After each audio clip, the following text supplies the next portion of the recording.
Since World War II, there has not been another tragedy that resembles the scope of the Holocaust in any way, but there are many cases in which the world stands on the side and does not prevent genocide and does not prevent mass murder. It can be Biafra or Cambodia or Rwanda or Sudan. We do not have a date set aside to commemorate what happened in 1967. I think there's no need for that because you'll be reopening old wounds. It's not the duty of people who are not involved to deny the pain of people who are involved. In Nigeria, there's this big embargo about Biafra. You must never talk about Biafra. We have to move on. You have to forget. You have to just move on. Forget about it. But it's not the duty of people who are not there to forget.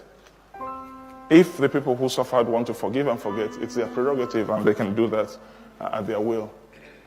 Well, Steve Jobs, has anybody read his autobiography? Yeah, he stopped going to church because he read about the Biafra War. He said, if Christians can do that to people, why should I worship that God? I don't agree with him, but that's his view. He felt so bad about the war. Bernard Kouchner, former French foreign minister, remember him in Kosovo, digging every last bone to understand what happened in Kosovo. But where did he start? He started in Biafra. He was there as a Red Cross volunteer. He resigned from the Red Cross. He said, we can't be impartial in such a situation.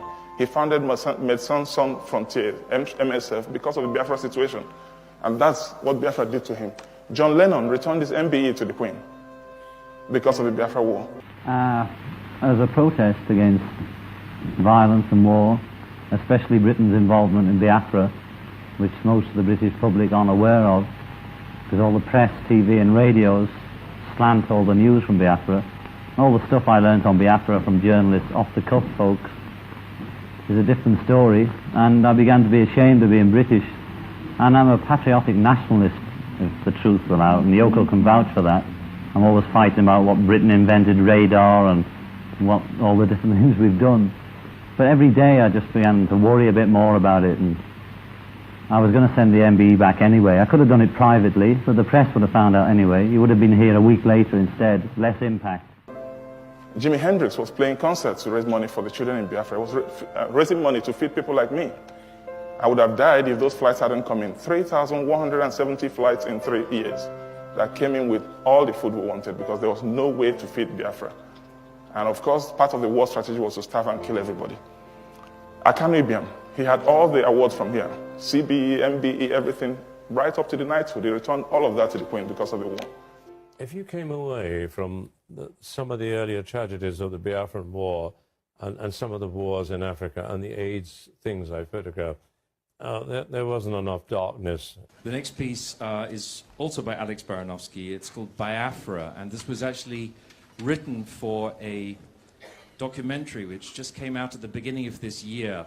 The documentary is called McCullin, and it's about the very famous war photographer Don McCullin, who traveled around the world over the last 30, 40 years, taking the most extraordinary photographs, mostly of war-torn areas. And Biafra was a former province near to Nigeria where they had a most horrendous civil war in the 1960s. And there was a particular colony, a children's colony, which had been abandoned, and thousands of children were left there to die. And Don McCullin arrived at this place in Biafra to find all these children there. And the children thought that he had come to save them. But the truth was he was there as a photographer. He'd come to take photos. You know, I'd walk into a school in Biafra and I would see 800 children dying. And as soon as they saw the white man coming, you could see they thought there was some hope at the end of the tunnel. And what did I bring them? I brought them 2 Nikon cameras around my neck. And I saw these children dropping down and dying in front of me. And you know, we live in a world now where the media isn't that particularly interested in the real tragedy in our lives. Do you feel that? I'm convinced it is. And it was something that he just never really got over, never really recovered from. And Alex wrote this particular piece based on that, and it's in the film, which is the most extraordinary documentary. I would urge any of you to go and see it. It's just out, and it has picked up 2 BAFTA nominations, in fact, just recently. So this is Biafra by Alex Baranovsky.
OIG, there are not a few who believe that the pace at which the Interpol International and Interpol Nigeria are working is quite interesting. They point to the fact that Nnamdi Kanu, the leader of the proscribed group, IPOB, it didn't take long for them to grab him from the same Kenya and get him down to Nigeria, and he's facing justice now. That's why is this like a case of we are following process, diplomatic channels, etc., etc. Believe you me, I want to tell you I don't know what you are talking about. All I know... You seem not to know exactly what we are talking about here. No. You are bringing an issue that Interpol is not aware of. You know, let me define the role of Interpol so that you can understand.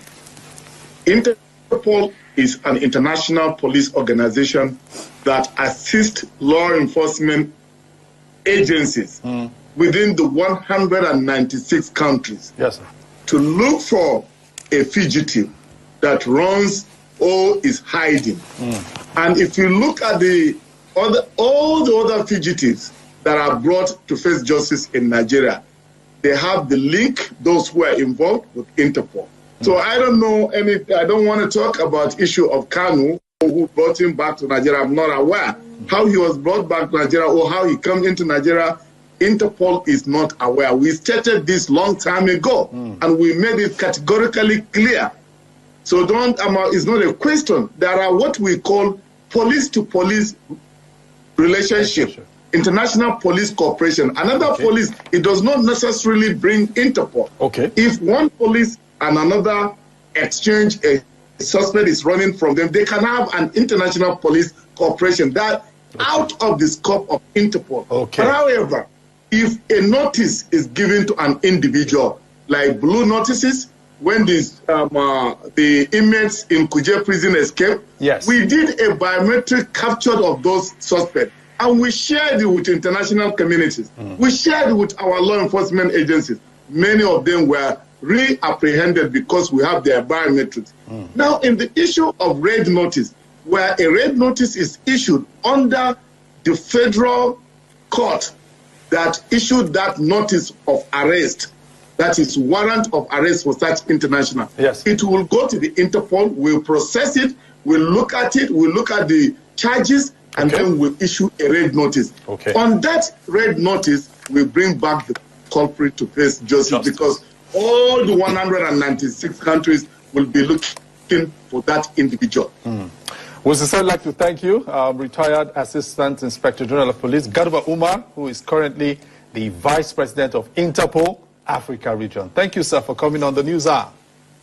Thank you for having me. Self-determination. Self-determination is not regarded as a crime in any nation of the world, including Nigeria, under Article 20 of Nigerian law, that's Semi-African Charter, Article 20. Now, Kenya has a companion law. United Nations has a companion law. So when you take anybody to any court in any country in the world, and you tell that court, I want him in my country because he wants Biafra, they will tell you to go to hell. You're a kidnapper extraordinary, whether you are government or not. You are a rogue. You should not try anybody in court for wanting to not to belong, for wanting a separate nation. That's how Nigeria was founded, for God's sake, in 1960. Is it not? It's self-determination. That was how Midwest region was created in 1963. Is it not? That's how Nigeria lost Southern Cameroons to Cameroon. Is it not? Is that called referendum or plebiscite? And that's how Nigeria gained Adamawa, the former Southern province of Cameroons, into northern Nigeria. So why should that of Biafra be different? It's only a crime in Nigeria. IPOB is only a terrorist organization in Nigeria, but not a terrorist organization all over the world. That needs to tell you folks something. That is why Nigeria dodged and went by night, ambushed Mazin Nnamdi Kanu and kidnapped him. We cannot take a government to criminal court and jail a government, but we can call a government to answer to the civil courts of this country. There are courts in this country, so Nigerian government must answer to this court. Like I argued before the court, upon When people demand water, they get shot at and killed by the government. When people demand better living conditions, the response of the state is to kill those people. We're fighting against that. When the students demand free education, they get locked up by the regime.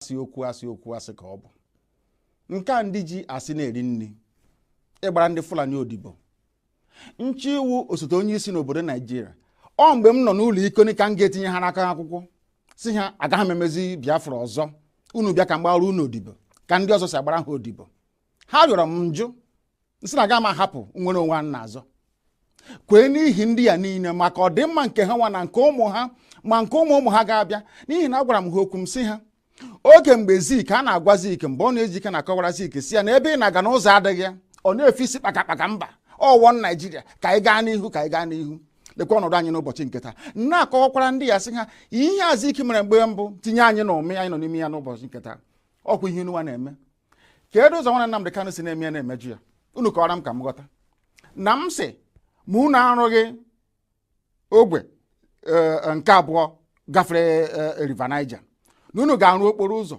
unu ga-emezi ebe niile ebe ụmụaka na-agụ akwụkwọ ọ ga-emezi ya emezi ọma mma ụlọ ọgwụ a ga-arụzi ya arụzi a ga-enwe ọkụ mmiri ga na-agba ọ ga-adịrị onye ihu na mma dịrị onye azụ na mma kedu ụzọ m si mejọ ndị dị etu a asị m na ụzọ m si na-eme ya na ọ dịghị mma njọ ha sị ya mbụ ngwa agha onwenye m gbara egbe onwenye m gburu mma onwenye m gbara ụta akwa sọsọ ozi ọma Chineke si m gbasa n'igwe okwu ka m na-agbasa kezie ka o si metụta unu ọ bụ gịnị mere unu a na-asị ka akpọta Nnamdi Kanu ka egbuo ya ọha na eze na ndị gọvanọ ọkwa na gịnị mere ndị herdsmen na-egbusi ndị mmadụ n'ugwu Awụsa ndị gọvanọ ha n'ugwu Awụsa kpọbe ka abịa gbusie ha inu anunugo na onwe onye na-achị ugwu Awụsa gọvanọ pụtara sị ka egbusie ndị herdsmen unu anunugo na onwe onye Yoruba pụtara sị ka egbusie ndị OPC ọgwụ na sọsọ ndị Igbo n'ihi na unu na-agba leka ka unu ga-agbara ndị Fulani odibo onye pụta sị ka agbara Fulani odibo onye nsị na mụ agbọ Nnamdi Kanu agaghị m agbara Fulani odibo ha nwere ha kwesịrị gbara m odibo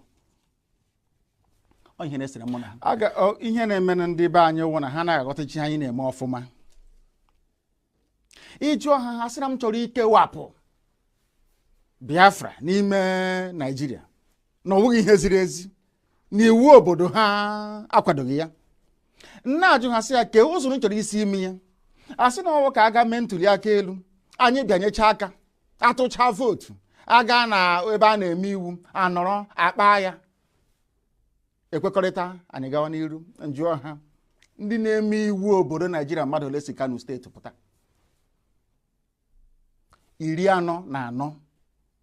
44 ọ bụ mmadụ ole na-emekwe n'iwu a si Abia Imo na Bayelsa pụta ha erughị sọsọ Kano steeti ọ bụzi ụzọ dị aṅaa ka ị ga-esi wee nweta ihe a ibu n'obi ebe ndị ọwa anyị na ha na-awụ nọchiri egwuru agara agbachi ụzọ nọchi ebe niile efe adịghị ụzọ adịghị obere ihe unu kwesịrị ịrụ unu anaghị arụ ya nwatakịrị ihe wụ ogbe nkịtị ebe na-ebute mmanụ na-ebute ukoro ọkụ ike a na-ebupụ na-akpata ego bekee wee na-eri ndị ugwu Awụsa ji na-eleta onwe ha mma wụnaba anyị ka o si bịa okporo ụzọ nkịtị na amarụ Ọnịcha ruo Enugu kezi ihe ọzọ ị na-akọwara m ọ bụ gịnị ka imepụta were ga-eme m ga-eji wee nwee ntụkwasị obi ebe ị nọ n'ihe ị na-ekwu na ị ga-emenwu ya na ọwa eziokwu ihe IPOB na-amakwa nnupụ isi ka anyị na-enupụ isi akwụkwanekwa na-ekwu na ilu a na-atị n'Igbo a sị mgbe ụfọdụ m okorobịa nwekwana ka onye ara na-alụnye ya nwaanyị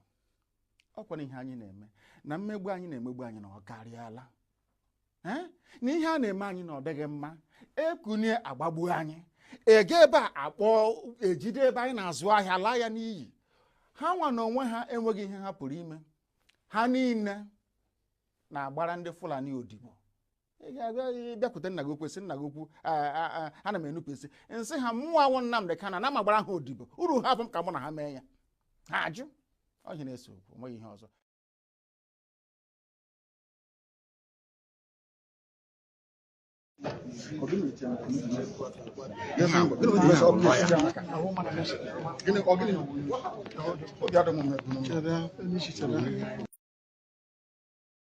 atụrụ mmadụ na-egbu mmadụ kwee n'ihi Biafra onye ahụ onye ohi onye ọbụla pụtara na-ezu ohi na-agba ama na-atụrụ ndị mmadụ na-eme ihe niile ndị a niile kwere na ihi IPOB onye ahụ onye ohi ka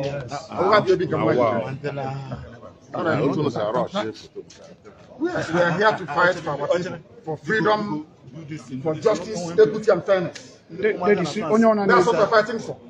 Nothing more, nothing less. And we cannot be cowed by anybody. We are without fear before our enemies. And we speak the truth always. I want all the journalists here arrayed to go and ask government of Nigeria, what happened to treasonable felons? Where are those charges today? From 2015. They have just disappeared because they have no evidence against me.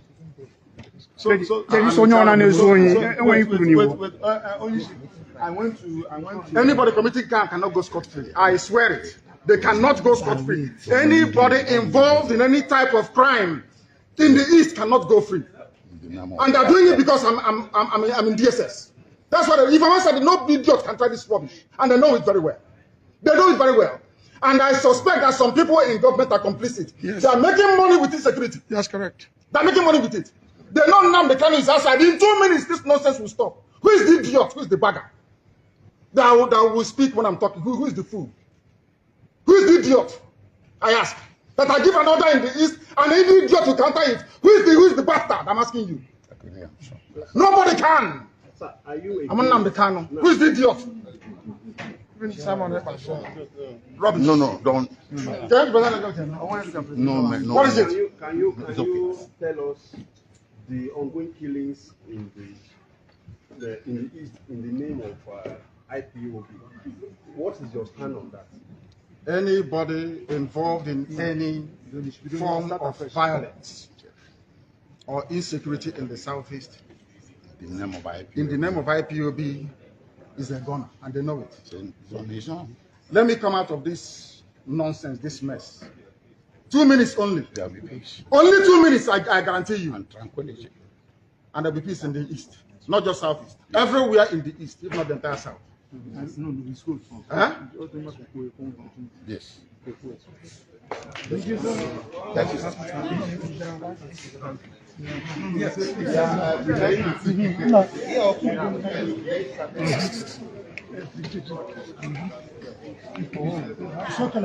What is it? Calendar. No, I want the hand. One here. The court's also entitled to change its mind as well, depending on the strength of the argument. Thank you. So we hope that they'll change their mind. They are using it to do experiment against us. Exactly. So there is no way we're going to allow that to happen. My rights must be respected. It's important. My right to fair hearing must be observed and obeyed. Understand that. They brought him to Kenya into this talk and allow him to talk without his You were lawyer. talking about your health condition. What exactly is wrong with you, sir? I have congenital heart failure. Congestive heart failure is called. From the medication, you can tell. So they're basically trying to keep me alive. So that when they calculate that I'm about to give up, that my heart is about to pack up, they will now say go. So when I go outside, I will die outside. That's what they're trying to do. The medications they've been giving to you, has it not been working? It's not working. If it's working, why would I have all these lumps underneath my... And he has written a petition to the Nigerian Medical Association where they brought one quack doctor, somebody who is not a doctor, to treat him. To come and try and treat me. But up to now, they have no... They don't know what they're doing. And they know they don't know what they're doing. Or else, why would I have this? As long as it remains in DSS custody, there won't be no trial. So what is your application for? Is seeking for a non-custodial arrangement by the court. You said house arrest. Exactly. I don't mind house arrest because I'll defeat them. In this court, I'll defeat the government of Nigeria. Here, Jehovah will see it. Where is the treasonable felon? Where is it? All these years, journalists are shouting treasonable, treason. What's the treason today? It's gone. The same way this terrorism charge will go. I'm thinking of another capital offense that can charge me with. Maybe, I don't know, impregnating the wife of somebody. I don't know what other thing they're going to charge. Are you saying you are innocent of all these charges? The federal government, they know I'm not guilty. My only guilt is that I'm fighting for my people. and I will fight for them. Okay, sir. Last for justice and fairness and equity everywhere. Last question. Has your family been able to... Anybody using IPOB to commit crime is a criminal. It's not part of this family. Our family is based on 4 cardinal points. You must be without fear before your enemies. You must speak the truth always, even if it leads to your death. You must help the poor and those who cannot help themselves, and be of good character that God may love thee. That's who we are. So what will be your words to those out there in the East who are killing in the name of IPOB? That they are criminals. They are criminals. They are not part of this family. We are called a family for a reason. We've come to serve our people, not to enslave them. Anybody conducting any type of activity that contravenes the welfare of our people is a criminal and must be dealt with. Thank you very much, sir. Any form of violence or subversion in the name of Biafra is not part of this family. Our family is noble. It's called IPOB. It's all over the world. So you condemn anything that has to do with killing? In total. Why would I kill? And violence. People have sacrificed my parents for them. Why would I want to kill any other person after that? So anybody who's committing crime in the name of IPOB is a criminal.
ụmụ anyị wee na-anwụsị ụfọdụ nọ n'ụzọ ije ha anaghị alọta ụlọ ọzọ nne na nna wee na-ata ahụhụ wee na-ata ikikere eze nwaanyị kunye ka ọ gaa ubi gaa rụọ ọrụ Fulani chiri ehi bata ebe ala ihe niile n'iyi okwu ebepụ ya isi anyị bụ ka anyị kpọkwa onye nwe anyị n'ugwu Awụsa ahụ ejide anyị wee gbuo ihe ọbụla anyị mara aka n'ime ha si na ka ha gaa n'ihu elekwa ọdụ ụgbọ mmiri n'igwe ọcha bụ ememiri agha nke dị na Kalaba otu aka ahụ anyị na-ala nsọ ebe Biafra bụ ndị kọstọm sokwenye anyị n'etiti anyị anọghị n'ime mmiri kama kọstọm juru ebe niile ha wee na-ata anyị ahụhụ anyị kwuo ekwesị kpọta anyị ka kpọchie anyị kwuo ekwesị kpọta anyị ka gbagbuo anyị onye nwe anyị na Chineke na nke bi n'igwe ọ bụ ụzọ dị anya ka isi wee bụ ndị iro anyị n'anya wee karịa ndị nke gị agwa anyị bụ ụmụ Chineke Akọba aha ị ka anyị na-aza.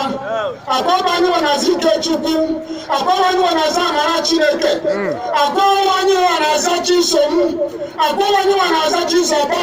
Nna nke dị nsọ onye ime eluigwe dịka otu onye iro dị na anyị bụ ụmụ gị. Bịa ka iwe zọpụta anyị. Bịa ka iwe napụta anyị n'aka ọjọọ ihe. Bịa ka iwe lụọrọ anyị ọgụ. Bịa ka iwe tituo ozu. Ọ bụ ọkọwa mgbe e milere Goliath. Chineke nna nke igwe wee memiri Fero. Sikwa otu a mee ka Fero ka ọ guzo n'ihu ụmụ ndị IPOB ka o wee taa akwụkwọ ikuni ụtọ ọzọ. Ị ga na-edu anyị n'ụzọ niile nke ezi omume. Ọ bụla adịghị na anyị na-aga ndagwurugwu onyinye ọnwụ. Ọ bụ gụ nwa bụ ekegere n'igwe n'ụwa onye ọbụla kere gị nweghị mmalite nweghị ọgwụgwụ kama anyị onwe anyị kwa anọkwa ahụ ofu ụbọchị anyị ga-anwụ n'ezie kama marakwa na okwu gị na-anọgide ruo mgbe ebighị ebi. Ọ bụ ya mere anyị ji were gị n'anya isi anyị wee na-asị nna nke dị nsọ bịa ka iwe gosi anyị Biafra na ndụ na-abụghị n'ọnwụ. Bịa ka iwe mee ka ebe gị na amara gị wee kpuchiri anyị ka uwe. Bịa ka iwe zọpụta ndị nke gị. Bịa ka iwe mee ka Biafra wee bịa ka anyị na-ewetụta na nsọpụrụ na ịja mma site n'aha gị onye bụ Chukwu nke abịa ma.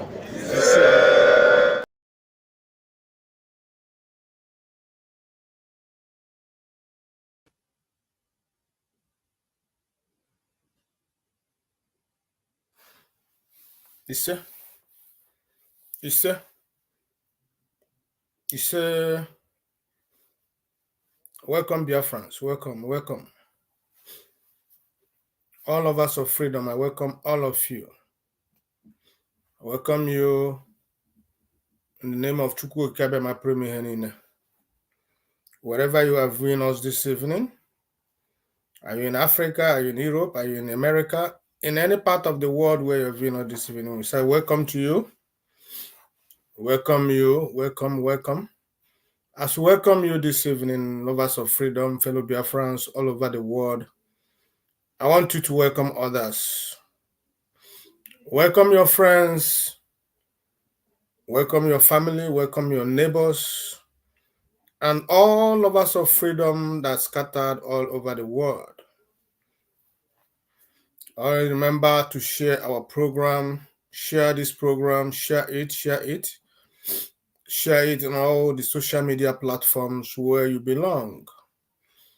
You can share them on Facebook, on YouTube, on Instagram, on TikTok, on X, that is Twitter. Share it. You can share it on your WhatsApp group, family group, village group, town group, state group, anywhere. All we want you to do this evening is to always remember that the first thing you do anytime you join us is to share our program. Share our program. That is the only way that people may find out about this page, IPOB Western Cape Media TV. By sharing this program, you are encouraging us to continue to bring you more news that is related to our struggle. By sharing this program and all the programs that may come in the future, you are only encouraging us to continue to press harder. So I want you to share this program because this page is not like any other page. This page is devoid of all kinds of propaganda. We are here not to engage in opposition for the sake of opposition. We are not here to deceive you nor to lie to you. We are here to speak the truth and the truth at all times, as our leader has spoken.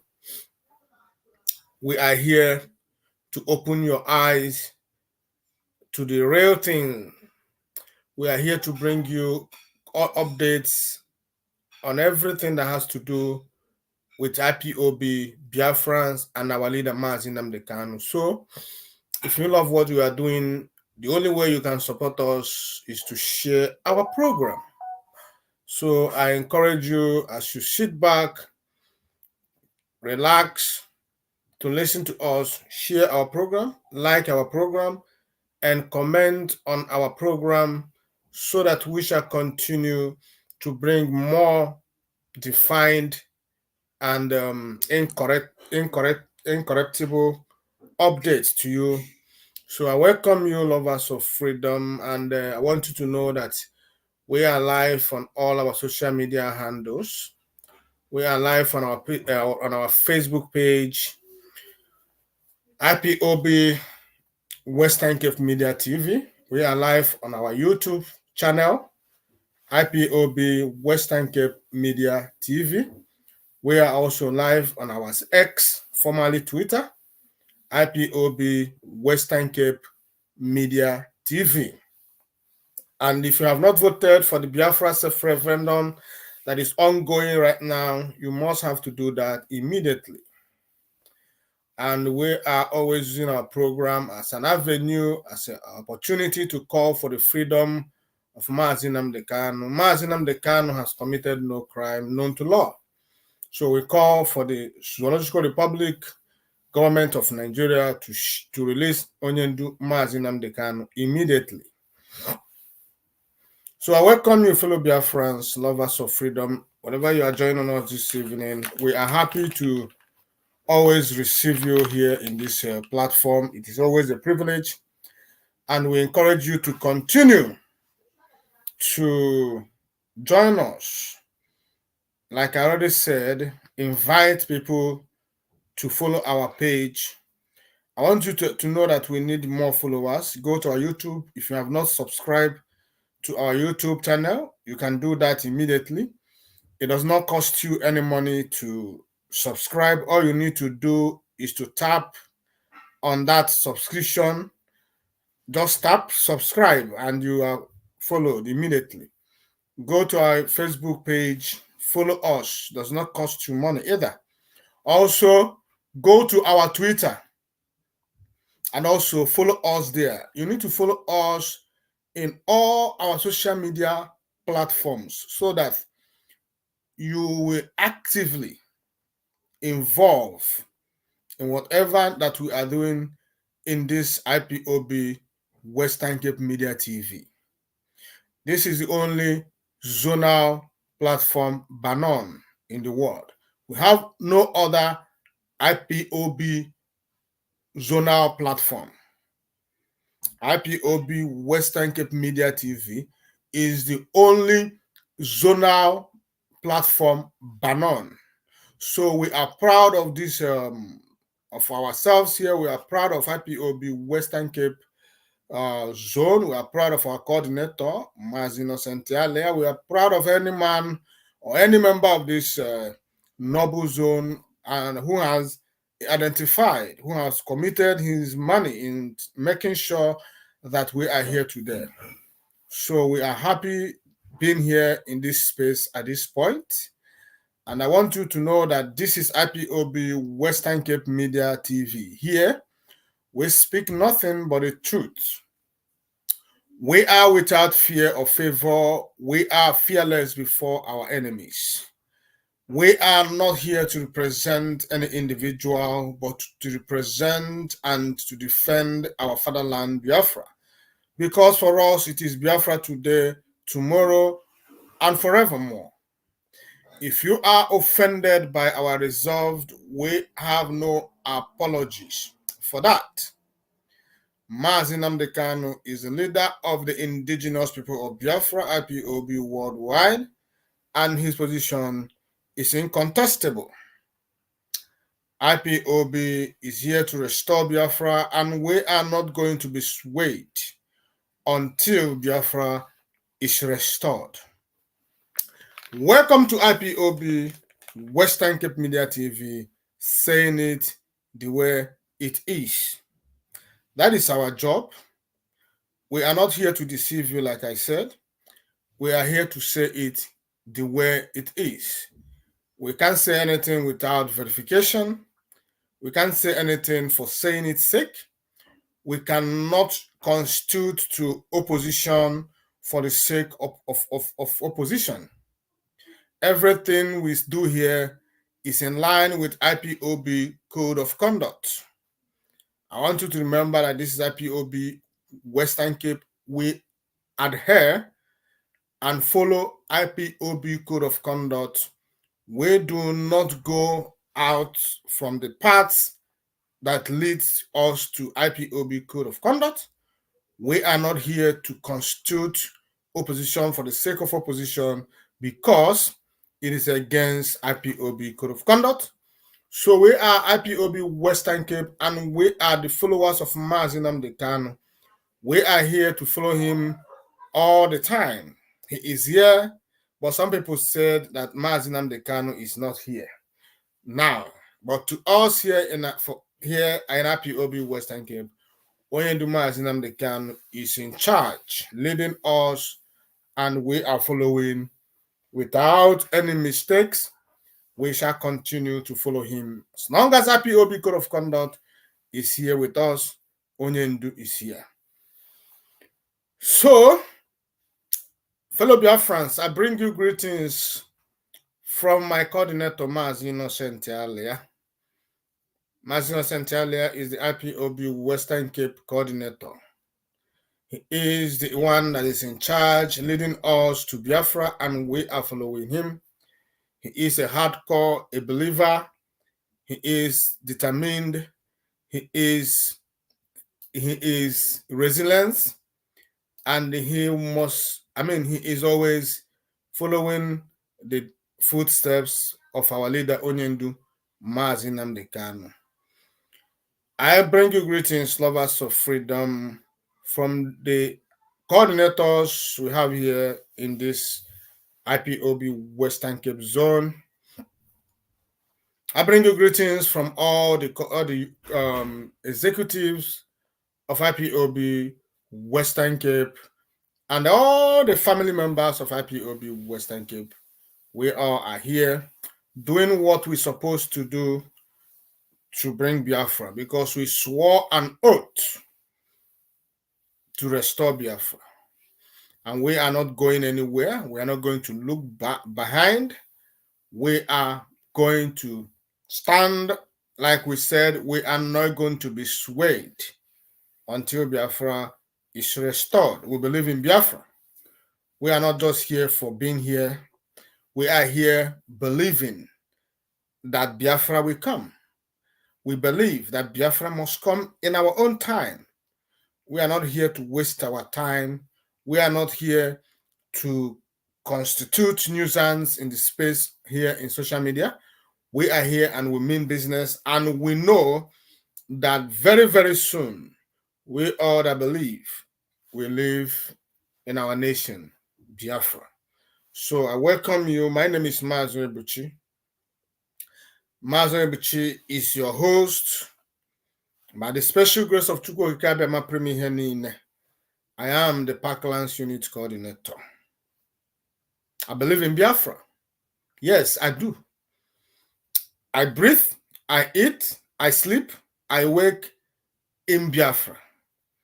Everything that has to do with me is Biafra. My blood is Biafra.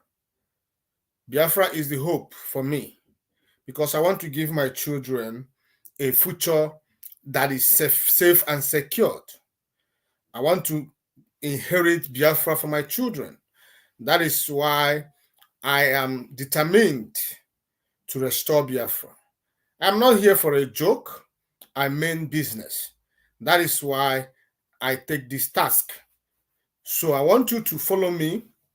Always believe, because Biafra will come like a thief at night, unprepared. But I believe and pray that it does not catch you unaware. So let us continue to press. Let us continue to fight. Let us continue to be truthful. Let us continue to love each other. Let us continue to coexist in peace.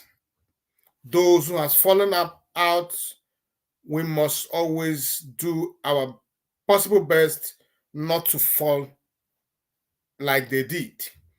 So I encourage you to always remember that Biafra is the only hope. Without Biafra, we are doomed. Without Biafra, our generation is doomed. Without Biafra, our children will never represent us the way they should.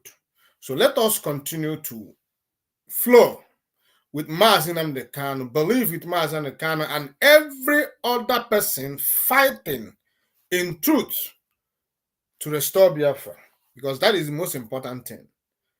Mazi Nnamdi Kanu said, anything you know that you can do for Biafra to come, you do it. It doesn't matter who you are. It doesn't matter where you belong. Anything you know that you can do for Biafra to come, do it. All we need is Biafra, not who restore Biafra, not who bring Biafra. All we need is Biafra. And let me tell you something. Whatever contribution you did in this process will never be forgotten. Whatever contribution you put in here in this struggle will never be forgotten. So I want you to believe that all we need is Biafra. If you know what you can do for Biafra to be restored, go on and do it. And we will support you, just like you are doing today. We are supporting every human being that is sincerely fighting for the restoration of Biafra. That is why we are different here. That is why IPOB Western Cape is different. We are not like any other people. We are not here for envy, jealousy, hatred, and greed. No, we are here for common sense.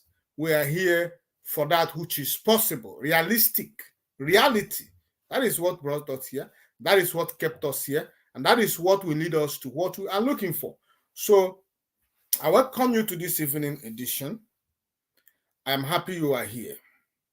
I say to you, good morning, good afternoon, good evening, and good night to some of you, depending where you are watching us from. We are live here from IPOB Western Cape, Cape Town to be precise. If in case you don't know, we are IPOB Western Cape Media TV. So I want you to know that, and I want you to continue to advertise this page, advertise this channel, advertise this platform. Let all of us of freedom know about it. Because here we mean business. Like I already said, we are not here for irrelevant things. We are not here for chasing clouds. Yes, we are not here for saga. That is why we are not attracting traffic, because we are not here for saga. Imagine if we are here to talk down on those Biafrans fighting for Biafra restoration. Imagine if we are here to attack Mazi Nnamdi Kanu's family. Imagine if we are here to attack Simon Ekpa and his strategies to restore Biafra. Imagine if we are here to do those things. We will have more people viewing us. Imagine if we are here to make fun, caricature, mockery of what we are doing. Because as it stands today, some people have come out to make mockery or to start making mockery of our struggle. Some people have started doing that. The so-called IPOB media warriors. Now, what is the topic for today? Our topic today first says the press release from Mazi Nnamdi Kanu's legal team. Second topic says in few days to come, on 20th of May, Mazi Nnamdi Kanu will be in court. The last topic for today is remain focused. Don't allow them to distract you. These are three topics we have to treat here this evening, and I wish you will stand, or rather sit back, to follow us sequentially. I want to talk about the distraction that is going on in this struggle today. We are encountering a lot of distractions from left, right, and center. Not from Nigerian government this time. This time it's not from Nigerian government. This time is from the Biafran people, from the people that some of them claim to be fighting with to restore Biafra. Some of them are Biafrans. They proudly put on, are identified as Biafrans, but are not proud of Biafrans.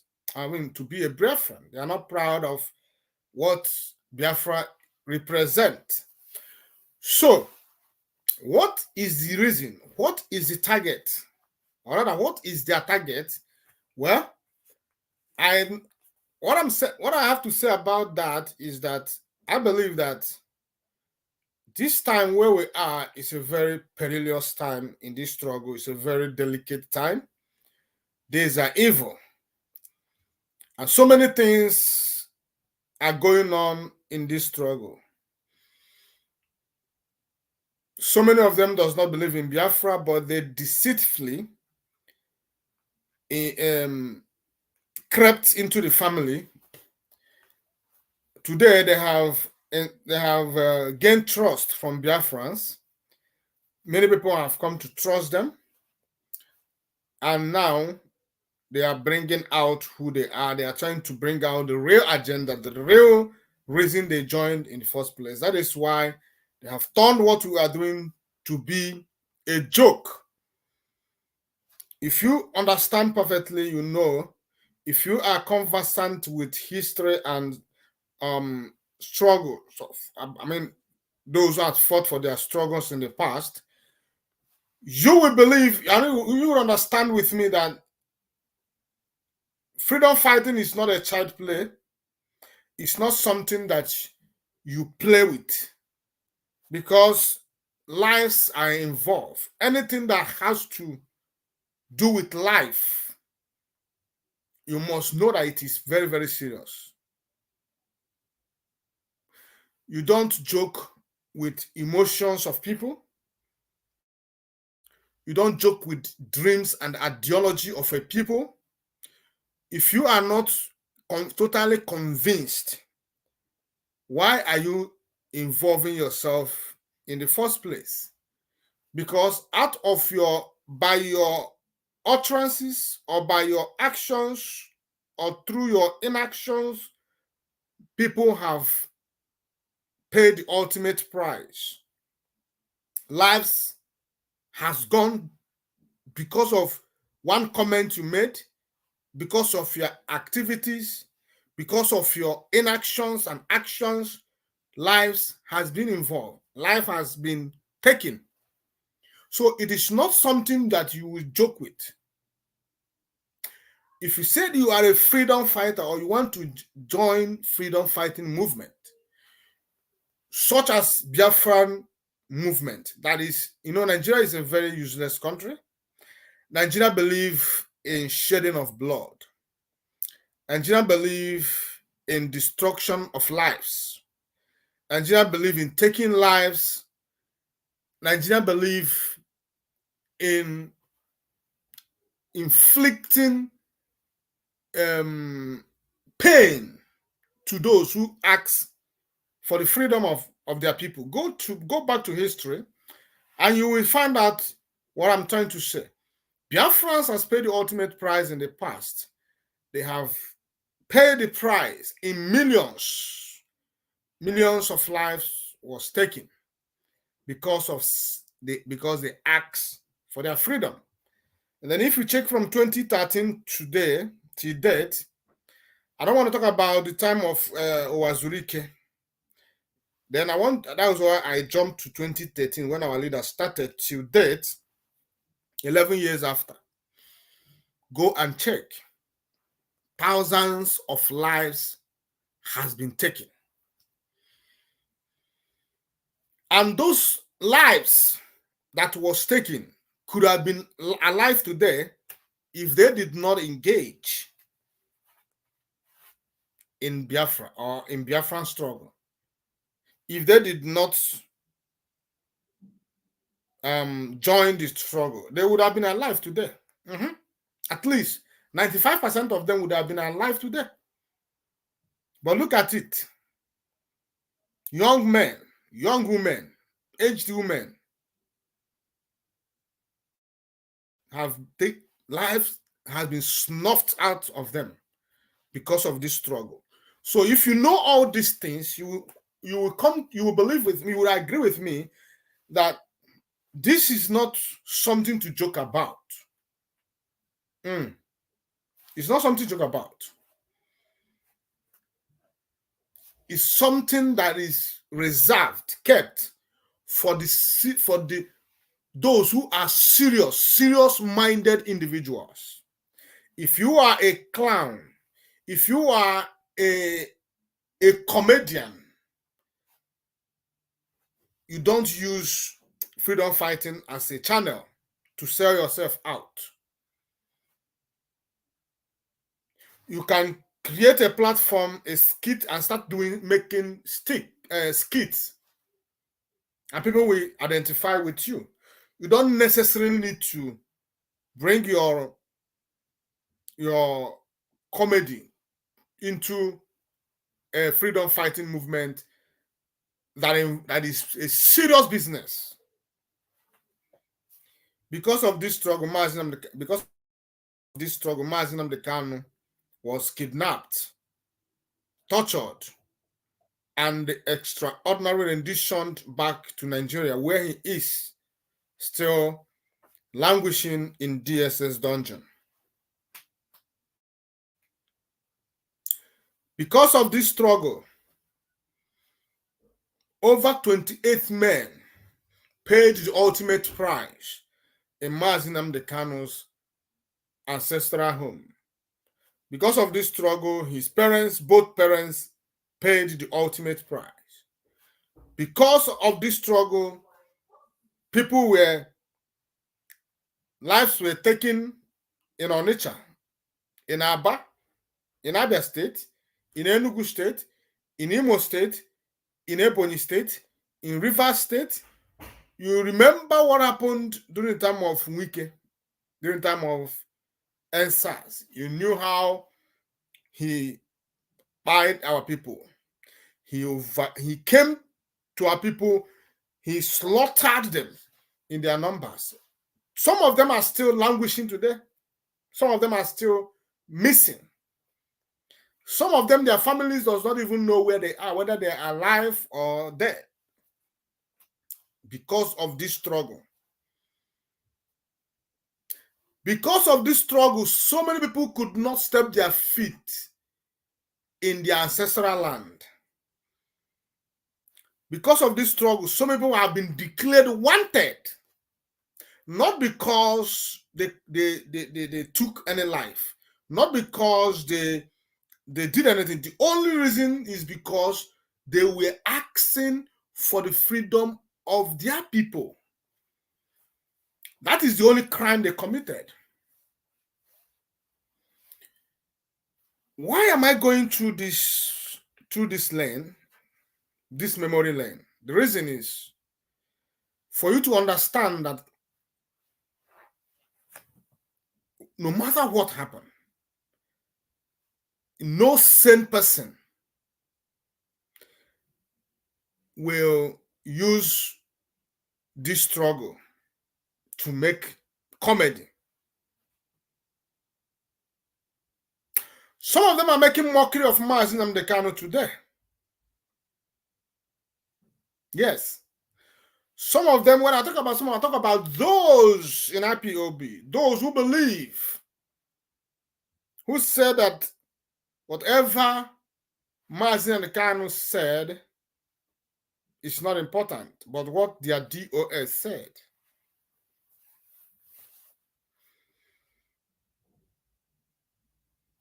Those who see or who use every channel to attack, to decimate, to destroy, and to render what we are doing null and void. Those men are the ones, people I'm talking about.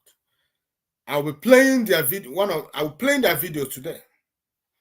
Now I want to say something before I continue. If you remember the other day, I think 3 days or 4 days back, this week, this immediate past week, a video came online where someone dressed in a military regalion, and he had Biafran flag here as a badge. He had a Biafran flag here attached with other country flag also. When that video came online, the whole Biafrans were happy, you know. So many of us did not understand what that is all about. We don't even know who he is, who he represents. We only know that he is a Biafran doing something great, representing Biafra in international level. We were so happy. We didn't know if someone sent him or he sent himself. We didn't know. But for the fact that he had something to identify with Biafra, we were happy. Now that video started going viral. Then he released another picture where he was with Ambazonian people also in the same military. By now, we already come to understand or know that he is representing the Russian army. Now, we were happy. So many people start sharing, tweeting, writing a lot of things about it. The other day, just about 2 days ago, he struck. I'm going to come there. Let me deal with the first one. This one I'm going to show you now is those who said that they are bona fide IPOB family members. Though we know before now that they are not. We know before now that they are deceivers and we were not taking them serious. But the problem we have, and why we continue talking about these people, is because of the damages. The damages are too much. You don't know. You don't know the damages of these people. And why these things, why it is that it seems as if they are succeeding is because they have been with us for a very long time. In the time past, Mazi Nnamdi Kanu too was deceived to believe that they are also his disciples. So in time past, Mazi Nnamdi Kanu recommended them for Biafrans. Mazi Nnamdi Kanu recommended their pages for Biafrans to go and follow them, listen to them. So they have become, today they have turned to cult heroes. People have turned to hero worshiping them. Now people have been blinded by their emotions. And now, while we are trying to call their attention, while we are trying to bust them, to expose them, the people, when I mean the people, I mean Biafrans, IPOB, refuse to see that which is wrong.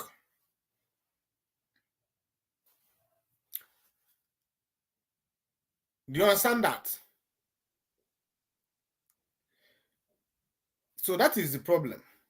So we are doing everything possible, not because we are moved by whatever, because we are followers, we are determined, we can never be deceived. But there are millions of people who does not know where the path to follow. They don't understand. They don't know what to believe.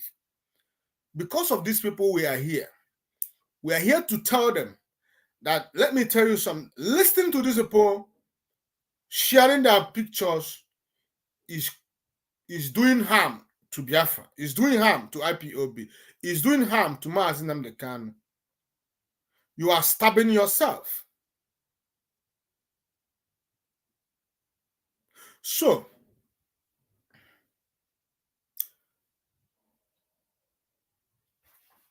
let me see if I could bring one of their videos on the screen.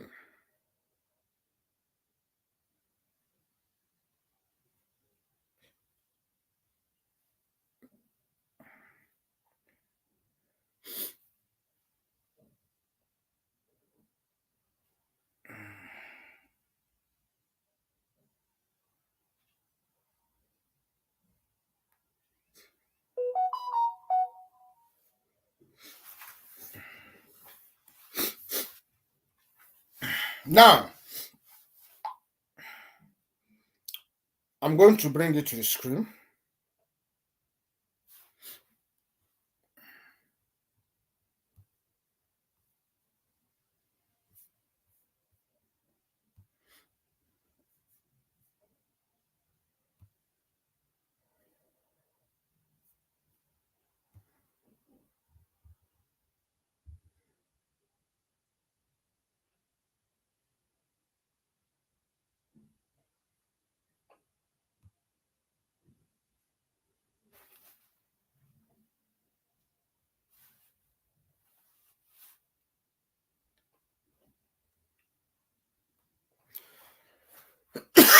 Now, let's go.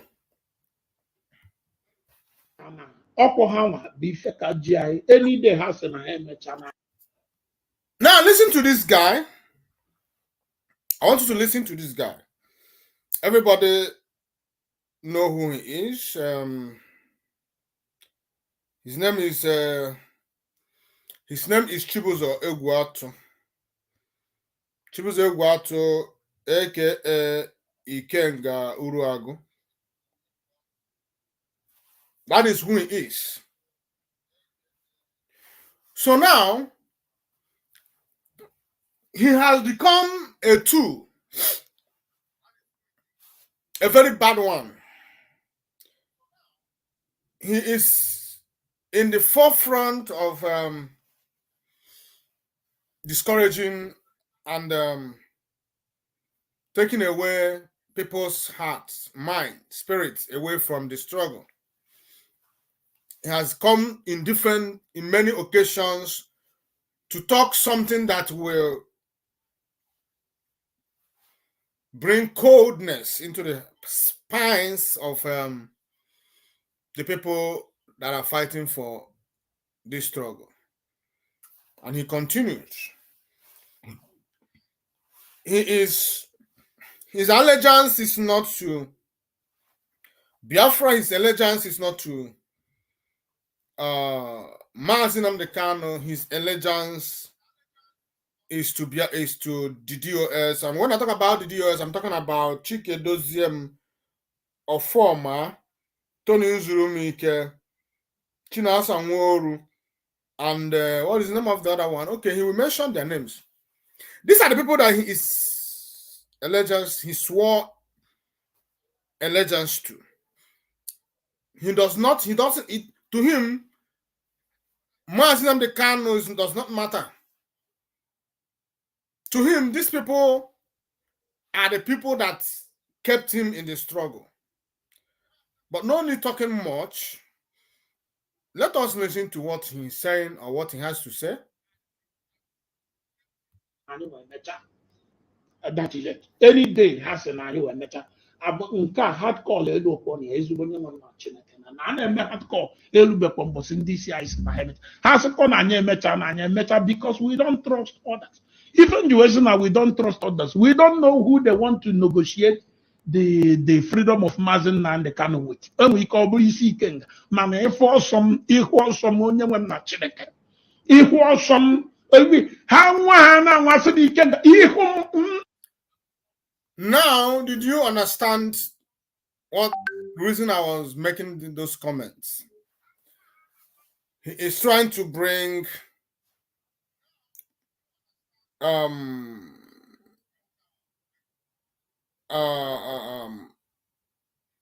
comedy into what we are doing. Because this is exactly what he's trying to do. He's trying to make mockery. He's making mockery of something as serious as Biafran struggle. He is telling you that this struggle does not worth your life. He's trying to tell you that he is not willing to give his life for this struggle. But like I said before, people has paid the ultimate price, some of them willingly. Some of the people that are in this struggle today, if you tell them, come, give your life and Biafra will come, they will submit. Mazi Nnamdi Kanu is a very, very good example. Mazi Nnamdi Kanu is willing to pay the price if it means giving his life for Biafra to come. But look at the person that calls himself IPOB member. He came to the media telling the world that the struggle is not worth giving your life for it. He is now telling the world that he anchored his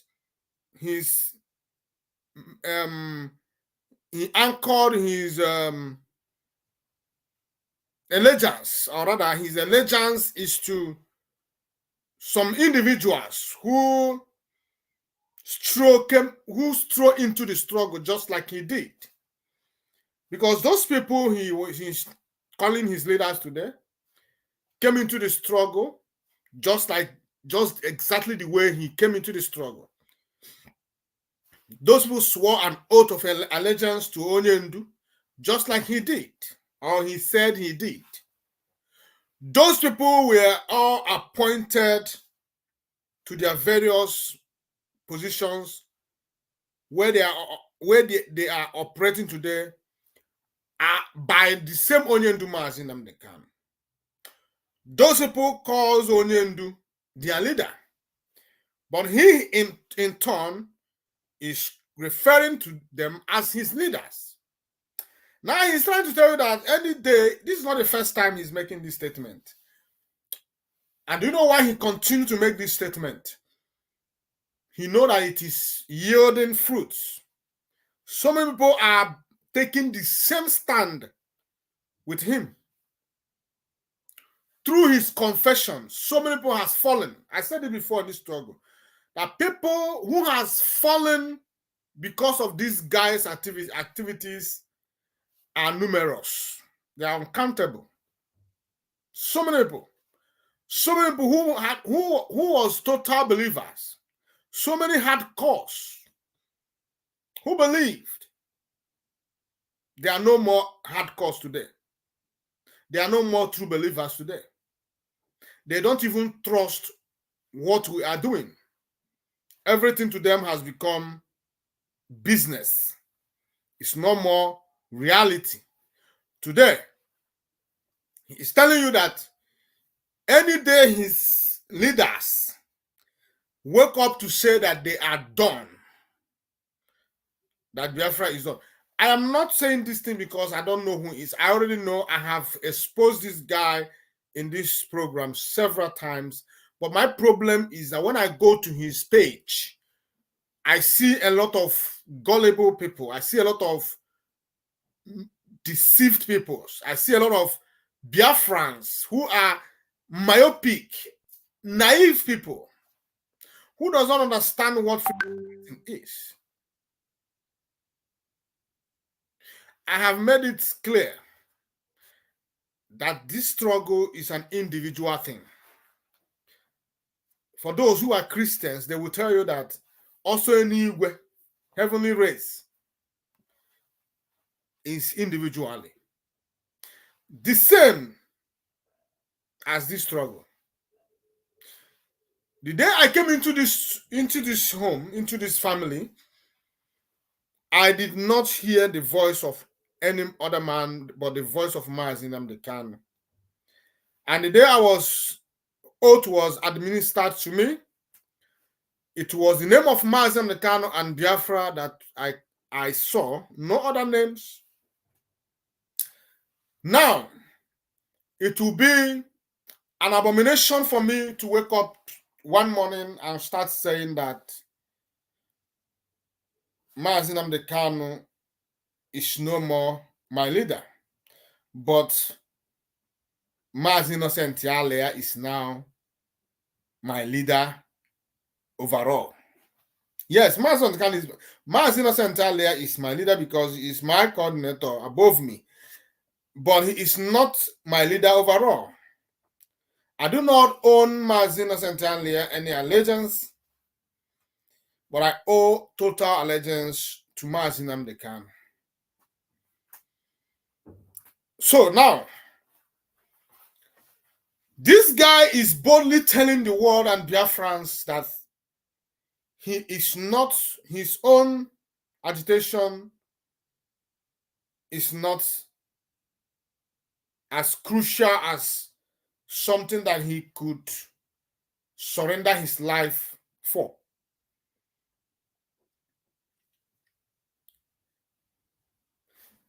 Why am I even saying this? He has come out here in the past to tell the world that instead of a certain individual to restore Biafra, let Biafra never come. That statement has, if you are intelligent, if you are sincere, you would, from that day, desert yourself from this guy. Cease from listening to him. To us,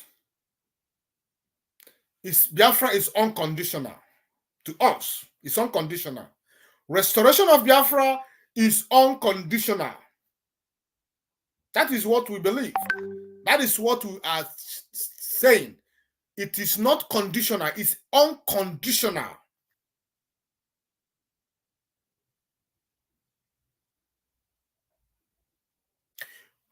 We need Biafra and we want it to be restored in our time.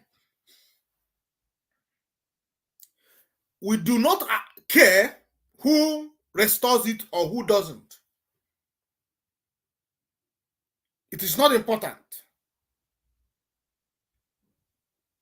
And we are ready at all times to pay the price for freedom if it is God's willing, if it is God's will. Because in this life, the day you were born, it has been determined how you will exit this earth. Every one of us has destiny to fulfill. You cannot go down for me if it is not your destiny for you to go down for me. If it is your destiny that your life must go in with Biafra for Biafra to come, you do not have any say on that. That is why we always give ourselves. We give it up for any eventuality. We are not interested on how it is done, because after all, those who has paid the price, they don't even know where they are today.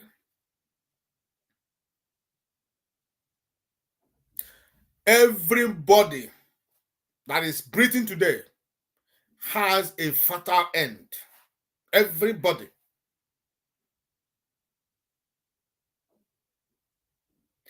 Every one of us must go. It does not matter how you go. What matters is that at the end of the day, you pay the ultimate price. That which is inevitable has happened. So, if it is the will of Chukwuokike that Biafra, because of Biafra, you will go in for it, let the will of Chukwuokike be done. It is my prayers, it is my hope that I will be alive in good health to see Biafra, and I will live in it, drink from the stream of Biafra. But what if it's not what Chukwuokike Abiama is saying? I must have to fulfill my destiny. So me coming to you and tell you that I'm not willing to pay the price, that if anything, who is willing? Is it Mazi Nnamdi Kanu?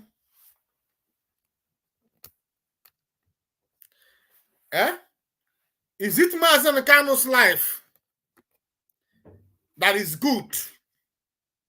Is it Ikonso's life that is good? Is it the life of all the people that has paid the ultimate price? Their lives are good, but yours is not good. But you said you want Biafra. Let us continue listening to him as he continues. Because I don't trust these people. Who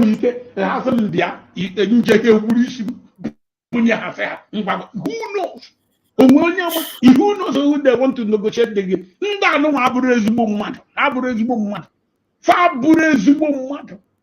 Obinigwe nkata ife amụ ife na-ekwu mgbọsọ ọkụ na ndị isi agha anụnwa and ndị isi anyị na-ekwu agwago ngafa ha maazị Edozie m, maazị Nzulumike, maazị Ọfọma, maazị Agbanyem, maazị Chinasawolo, ọkụ mmadụ 5 akọ ha nwa bụ ndị isi mma ife m ji akpọkọ mmadụ 5 anụnwa o nwezikwa ndị ọzọ ha nwee bụ the reserve ha nwa. But did you hear that?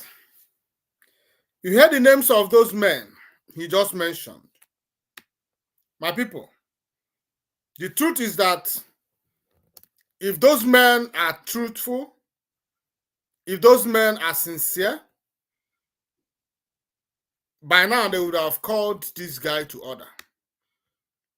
If those men were not in support of what this guy is saying, if he is not saying their mind, my people, the truth is that by now, they would have called him to order and tell him to stop saying things like that.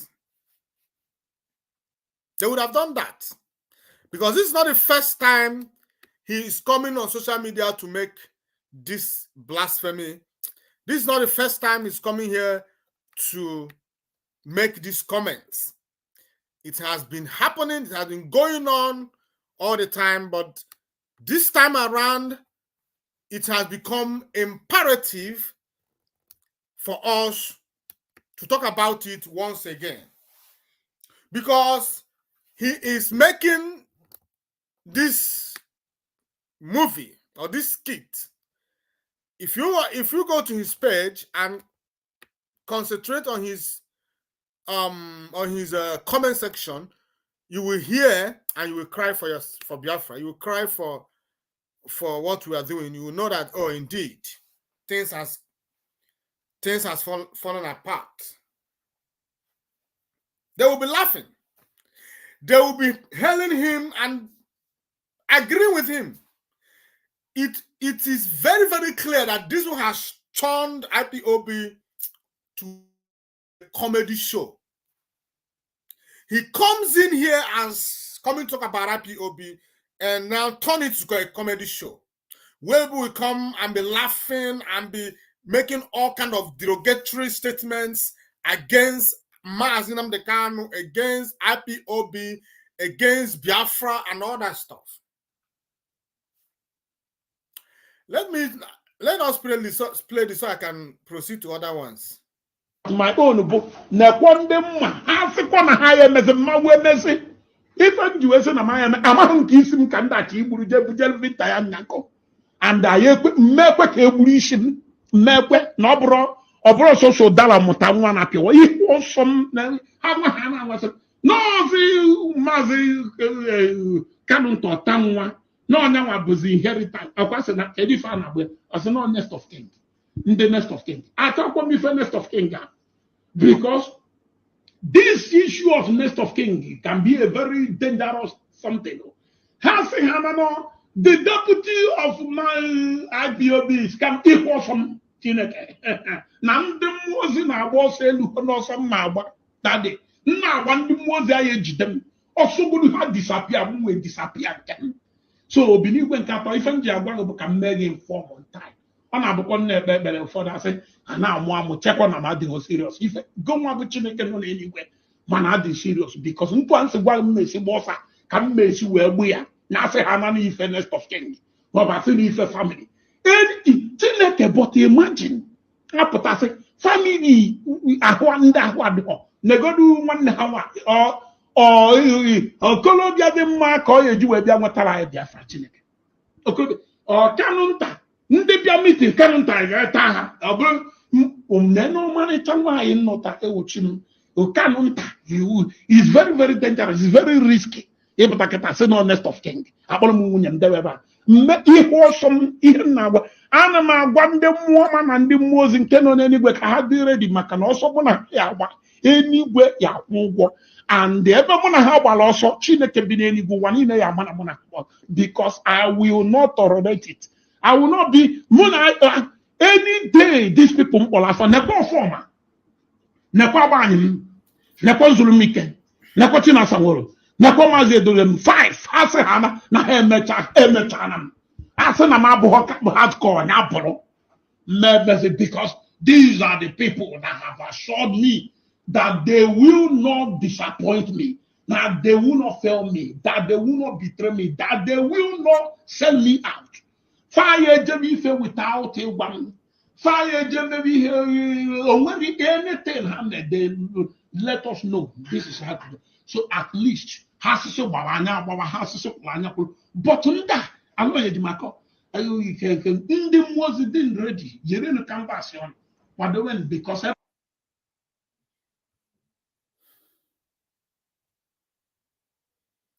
now you heard him very well. You heard him perfectly well, and that is exactly the way it is. They told him that they will never disappoint him. You know, Mazen Kanu told Biafrans that I will not disappoint you, but look at him today, attributing that statement to his so-called 5 cabals in DOS. What is his motive? His motive is to divert the attention of Biafrans towards his 5 cabals. And if you remember, in IPOB Code of Conduct, it is not, cabal is not allowed. What is cabal? Cabal is when a group of individuals form a clique to make decisions and to undermine the already established authorities. Now,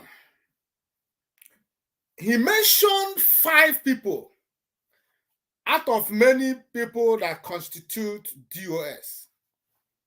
Then he carved out 5 people and told you that these are the DOS. These 5 people makes decisions for the rest of DOS. So for him, other DOS are not relevant. Whatever the other members of DOS thinks is not important to him. What is important to him is what these 5 cabals says.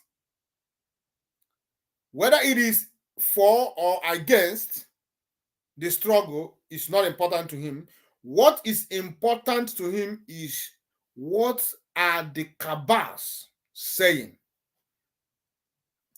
going strictly against IPOB code of conduct, going against the struggle, going against Mazi Nnamdi Kanu. But those people who are, you just heard him when he said that when he's talking, some people think that he are laughing, thinking that he is joking. My brother, it is true. We know that he is not joking. And we know that those people who are there laughing are the gullible ones. We also know that he understood the game, but the people who are laughing does not understand. Look at it, he is praying. He said he is talking to Chukwokike. But he turned it as a comedy. He has turned IPOB as a comedy movement where you come and laugh out. That is why we are here to tell you that if you are serious, if you understood how serious the struggle are, if indeed you know that what we are doing is preparing an entrance for the next generation, if indeed you understood what restoring a nation, if you understand the weight, the seriousness that follows what we are doing, you will disengage yourself from these people.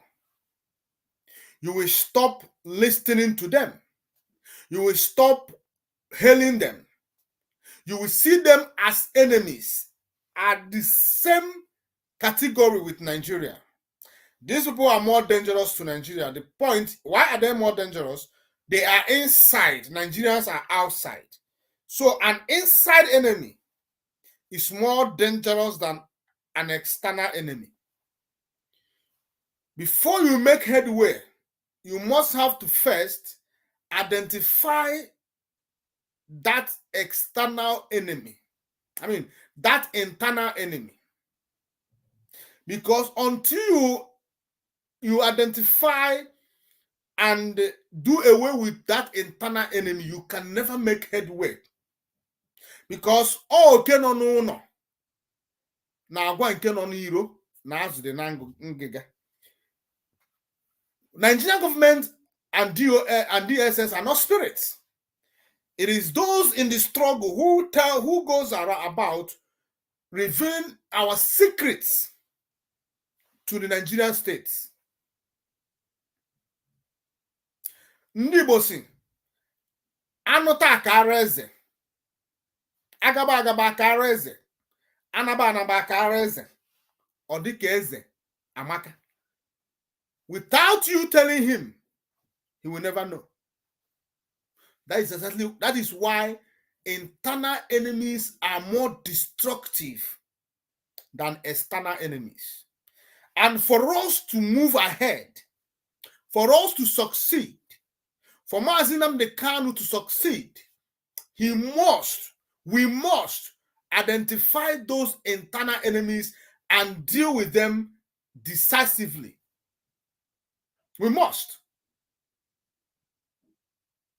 Without doing that, the journey of a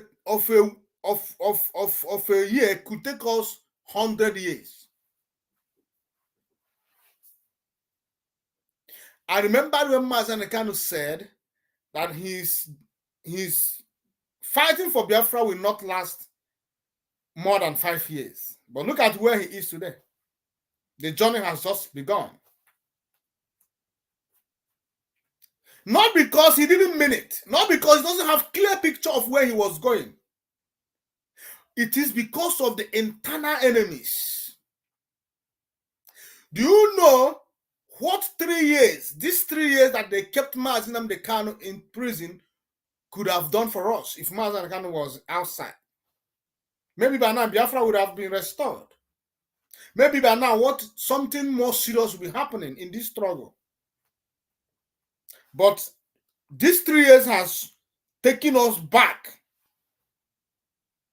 if not for the effort of people like Mazi Simon Ekpa and other people, they fought like people like you and me who are still standing. Maybe the light of Biafrans would have been extinguished before Mazi Khan would come out. So an internal enemy is worse than external enemies. That is what I want you to know about these people like Chibuzo Egwuatu. Chibuzo Egwuatu is an internal enemy who must be dealt with. He has been identified, but what remains is dealing with him, making sure that he is crippled, blacklisted, taken out. Just like his mentor, Uchemefo, Obido Obienu, George Onibe, they were removed. Immediately they were taken away. IPOB made progress. So now, I made a statement about someone who came and who had Biafran decorated in his body as a Biafran. And he is a military fighting for another people. But before I go there, let me bring the video to the screen. We are not here for a joke. We are here for a serious business.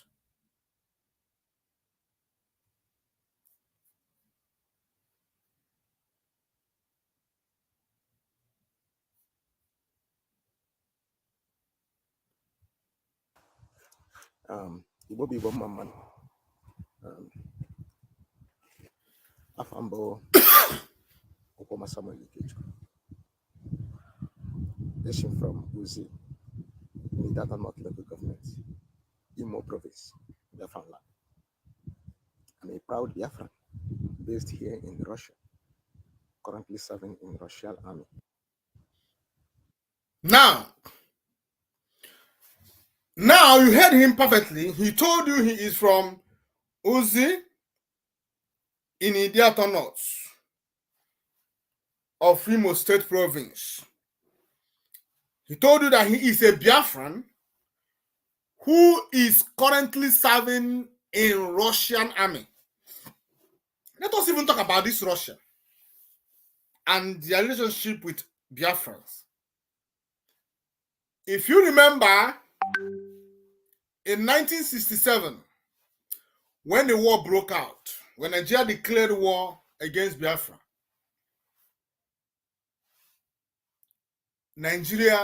Russians fought against Biafra. Am I lying to you? Do you want me to go to history? But I know you believe me. Russians fought beside Nigerian army. They fought with Nigerian army. All the aircrafts, all the pilots that were bombing our markets, that were bombing our children, that were bombing our fathers, were being flown by the Russians. Russians were the ones who were selling weapons to Nigeria. What they do is that the British contracted Russia, and through Russia, British supplied weapons to Nigeria by proxy.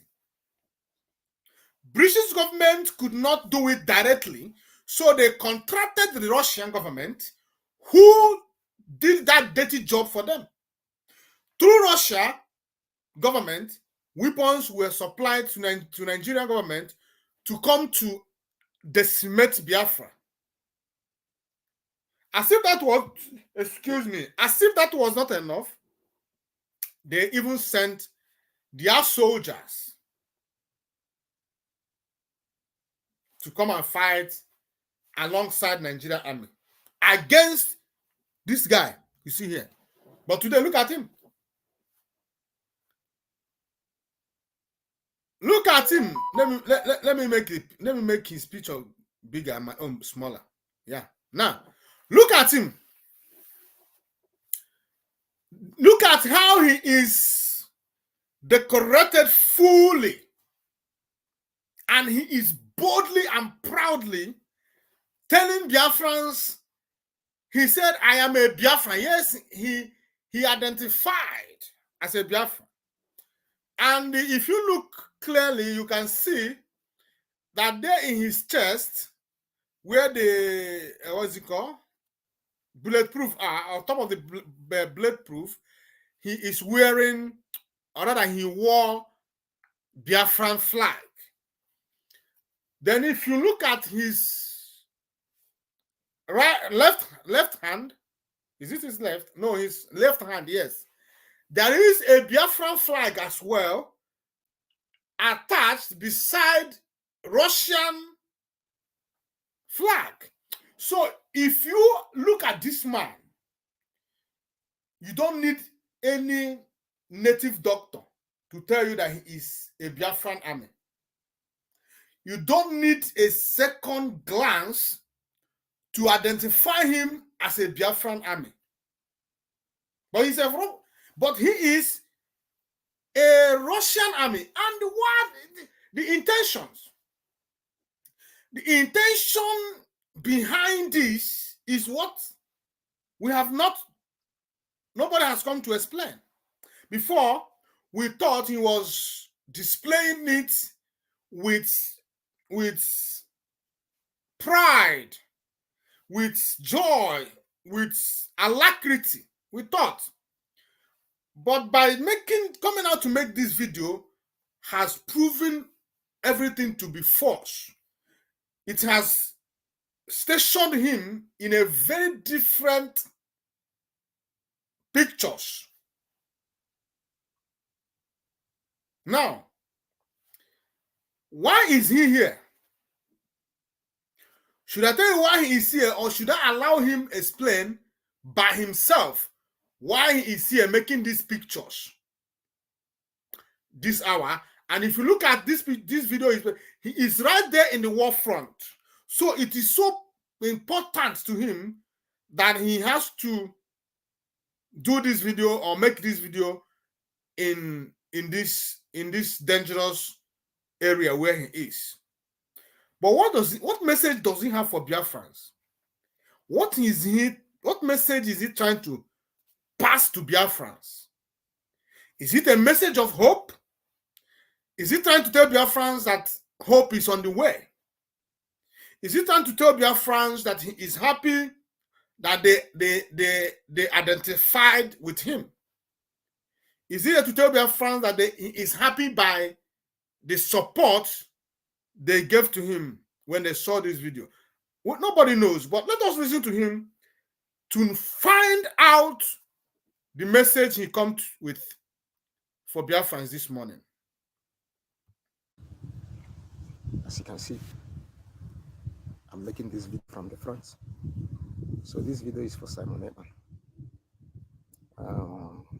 Lately, friends draw my attention on my viral award video and some of photos you are using on your platform. And to me, it is not welcome. Oh, he is here for Simon Eban. According to what he just said now, he said that this video is not for Biafrans, but for one single individual. Remember, when this video came online, millions of Biafrans all over the world shared these pictures. This video. Many Biafrans had different types of write-ups about his video. Many Biafrans were jubilating about his video.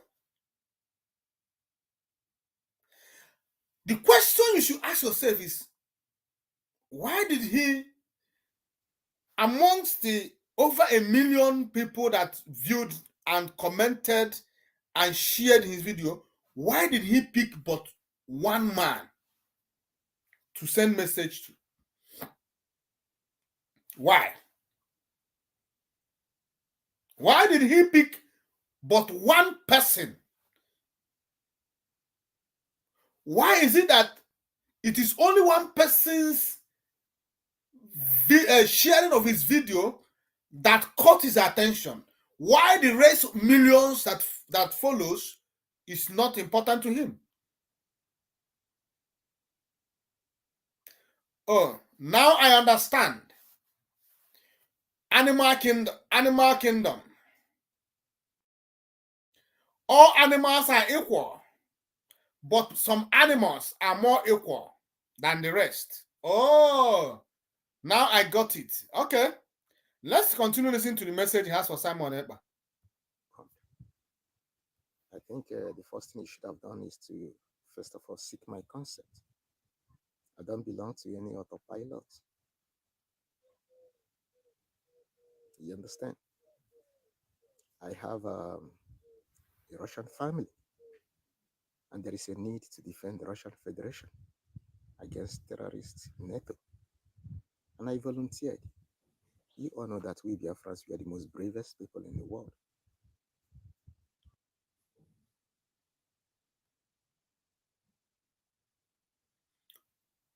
Oh, he said that he has a Russian family. That's what he said. He also said that there is a need to defend Russia against terrorists. And if I may ask, you have a Russian family.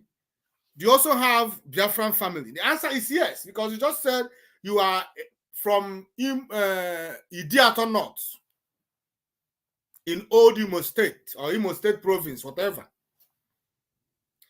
That means when it comes to Biafra land, the place that we know as a hot zone, as a red zone, where terrorists, both the ones in uniform and those in ranks, are destroying the lives and properties of people, are in Imo State, in your community.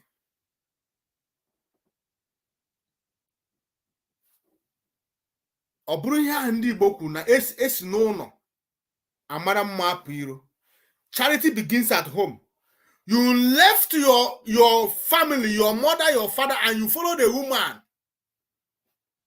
You chose because you married a Russian.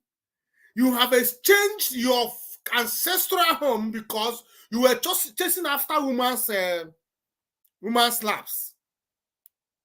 What is in between her laps? Then you forgot that your people are being ravaged by terrorists. You forgot that charity begins at home. You should be ashamed of yourself standing here telling us how you defending your wife while your father, your parents, your kinsmen are being ravaged by terrorists. The same terrorists you claim to be fighting against in Russia are right there behind your backyard.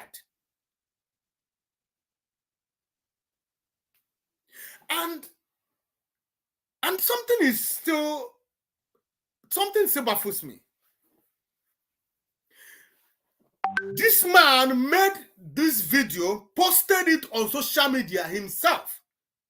And any video that came on that is on social media has become a public property. When a video is on social media, you don't determine who shares it and who does not. You want a permission from somebody to share a video that is already on in public. Video that, not that it was stolen from your privacy. No, you yourself shared the video for the public. And now people are sharing the pictures. Now you come back to say you want consent. You need a consent before anyone can share it. You are a joker. I put it to this view that this man is a saboteur. This man is only here. He is in line with those who came to make mockery of Biafra. He's here those who came to deceive Biafrans, to divert the attentions of Biafrans. If not, why would he have problem with Simon Ekpa sharing his program and writing anything, whatever, but he doesn't have problem with Mazo Ebuchi sharing his program and writing whatever? And what did Simon Ekpa wrote? I heard when he said that he's not a member of Autopilot and other stuff. Simon Ekpa wrote because there was a video that followed. He made 2 videos before this one. The first one was the one he was in a kind of I don't know what they call it, in a tunnel or something like that. Second one is where he was with Ambazonian soldiers, other Ambazonian people who are also in Russian military. He was making video. He was calling Biafra, Ambazonia, Biafra. And someone, that got his attention. He took that picture, the video, to his page and wrote, Biafra and Ambazonian soldiers fighting, Biafrans and Ambazonia fighting somewhere. Yes. Fighting war somewhere. Biafra and Ambazonian soldier and Ambazonia fighting war somewhere. That was what Simon Ekpa wrote. Simon Ekpa never attributes this guy to himself. Simon Ekpa never said that this guy is autopilot. I saw some people who came on social media to say, oh, he said he's a Biafran Liberation Army. Simon Ekpa never wrote that. I know that the enemies, those miscreants, created other other pages with name of Simon Ekpa, where they used to do all this kind of rubbish. But if you want to know what Simon Ekpa actually said and didn't say, you go to his official X page, Twitter page. When you go to his official Twitter page, you will see and know what Simon Ekpa did. That is what this man should have done. He should have searched out Simon Ekpa official page.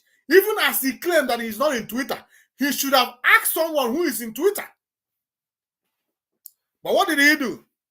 Because he's a saboteur and always on the side of attack. He is one of those people who are Biafra here, but their heart is Nigeria. That is why it pains me. Because if not, it shouldn't be his concern. He should wait until someone else will come and say, this man is Biafran Liberation Army. I sent him to Russia. That is when he can come out to debunk. But as it stands now, there is nothing to debunk. If this man was this man was genuine. But because he is not genuine, that is why he had to come out and please his masters. Are there no Biafrans in American Army currently serving? Are there no Biafrans in the British Army? Why don't you use their photos? Why? No! You are talking trash, my friend. Those people in American soldiers, they never wear anything that has to do with Biafra in their uniform. If any of them has the mind to put on Biafran tag in their body, just as like you did now, we are going to post him on social media. We are going to identify with him. We are going to attribute him to Biafra. if those in UK army should come out tomorrow wearing Biafran army's tag, or rather putting tags in their body as Biafrans, proudly, we are going to share their video or their pictures and make a write-up about it. Those people you want us to, they are not. They have, none of them has come out to do it. But now look at you. You are not talking about the flag of Biafra in your chest. You are not talking about the flag of Biafra in your arms. All you are talking about is irrelevant things. Why not tell us this is not Biafran flag? So that we know, oh, we made mistakes. Or, oh, our eyes are deceiving us. After deceiving the world that you are for Biafra. Because the only message you are passing here by putting on this in your body is to show the world that you are for Biafra. You show the world that you believe in Biafra. If you don't believe in Biafra, why are you putting on Biafran tag in your body? Why? You could have been a normal army in the Russian army. Nobody who has known who you are before now. Nobody knew who you are. You wanted the world to know who you are. That was why you had to wear Biafran tag in your body. You wanted the world to know that you are a Biafran. You are a Biafran. That is why you put on this tag in your body. If not, you could have remained low in your serving the enemies of your people. But look at you, coming here to talk trash. But we have all of you, we have your antidotes, and we shall continue to do that which is needful. Must it be me? So, bro, it is totally unacceptable to me. So today, which is 12th of May, I mandate you, bro, take down every of my posts, every of my picture and videos on your post. Because personally, I don't believe in what you believe. I don't even know who you are. I don't even follow any of your page. Any of your page, I don't follow. I have never even commented on any. Did you hear him? I don't believe what you believe. What did Simon Ekpa believe? Simon Ekpa believe in Biafra. But he is telling you now he don't believe in Biafra. This is deceit. This is a deceit taken too far. This man do not believe in Biafra, but he is putting on Biafran tag, not one, but two, in his Russian army's camouflage.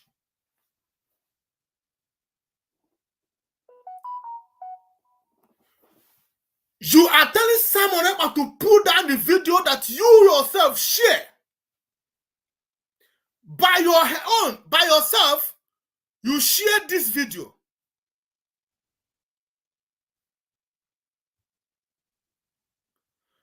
By yourself, you share this video. This video was not taken out of your private phone, but you yourself share this video. And here you are telling someone who shared the video, that you posted by yourself, to take it down because you don't believe in what he believed. If you don't believe in what we believe, why did you have to put Biafran tag in your body? This question is what every rat-thinking individual should be asking this man. But you know, as usual, when you go to social media, you go to the likes of Emeka Gift, you go to the life of Erochukwu Haji, you go to the likes of Biafran's child, adult that refuse to grow up. You see them jubilating, talking about, oh, this man came to debunk Ekperima. This man come to tell Ekperima to stop, that Ekperima is using him for scamming people. Look at this guy. This guy do you look like somebody relevant to what we are doing? The only thing that brought relevance to you now is because you have Biafra attached to your shenanigans. Oh, no wonder. If you want to blow, just put Biafra in your content. If you want to blow, just mention the name of Mazin, condemn Mazin and the Kano, condemn Simon Ekpa, and you will blow. That is why this man he identified as a Biafran, but he does not believe in Biafra. You don't believe in Biafra. What are you doing with Biafran tax? Because I am sure that it is not the Russian government that put this tax on you. You by yourself put it. And believe that also you can put Nigerian flag on your body instead of Biafran flag because you believe in Nigeria, but you don't believe in Biafra. Whatever you said going forward is irrelevant. You just made us to understand that you don't believe in what we believe. Because Simon Ekpa believe in Biafra, fighting for Biafra. Mazin Amdekan same. Mazin Ebuchi same. And you just said now, and you do not believe in Biafra. You don't believe in what we believe. You are not part of us. So what are you doing with our property? What are you doing with our property? Do you know one thing? You are a sellout. You are a very big sellout for joining a Russian army. You don't know? It's just like a Jew, an Israeli soldier, a Jewish person joining German army. That is what it is. Just look at the scenario. That is what you're doing. You are a sellout. Russia joined Nigeria to decimate our people in 1967, 1970. The same Russia you are proudly wearing and defending today. You are defending, according to you, defending Russia against terrorists.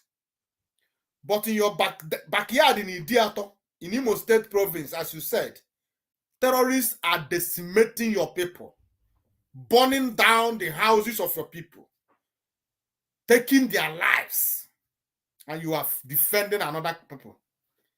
You are a shame, a disgrace to anything that has to be. And let me tell you something. Next time you will put on Biafran tags in your body, Amadioha will deal with you. Bomb that is meant to somebody else will come and hit you and pieces you. The worst thing you can do is to get to join the enemies to fight against Biafra. From today, your problem has started. For you to make mockery of what we are saying, of what we are doing, for you to come and change the good gestures of people into something that you just did, what you just did now. Chukwu Okike Abiama will not allow you to walk out of that war front. You will never. You don't use Biafra to make rubbish.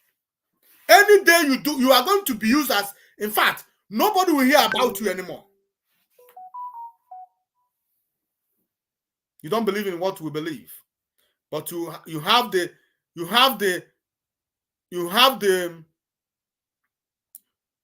temerity to put on Biafran tag in your body. Of your post or any of your viral video. So please, my brother, take down my posts, my photos and videos from your page with an immediate effect. I'm a very serious guy. I don't do those shit with you guys, okay?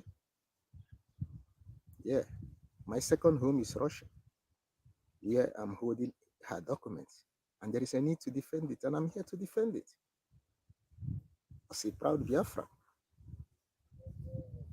So please, friends, help me share this video so that it will get to Simon Ekpa and for public notice and for reference. This man is a foolish person. His second home is Russia, and there is a need to defend it.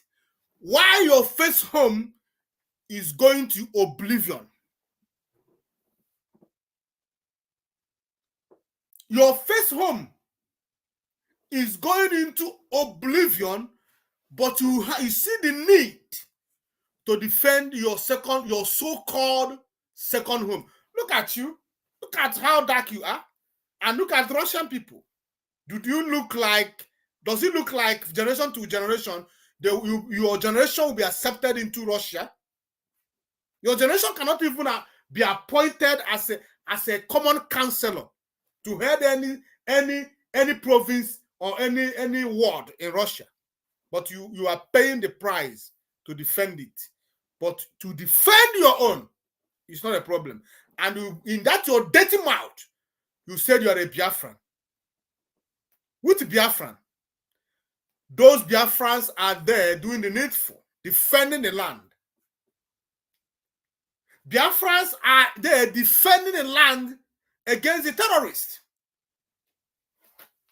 Biafrans are in Diato defending the land. You are a Biafran. You are not a Biafran. You are a saboteur. You are a sellout.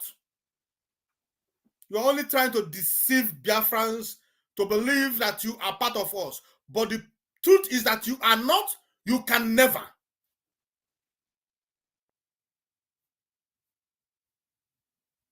Mad people everywhere. Mad, insane people. Friends purpose. Don't allow yourself to be scammed or manipulated by any chance with my photo or my video.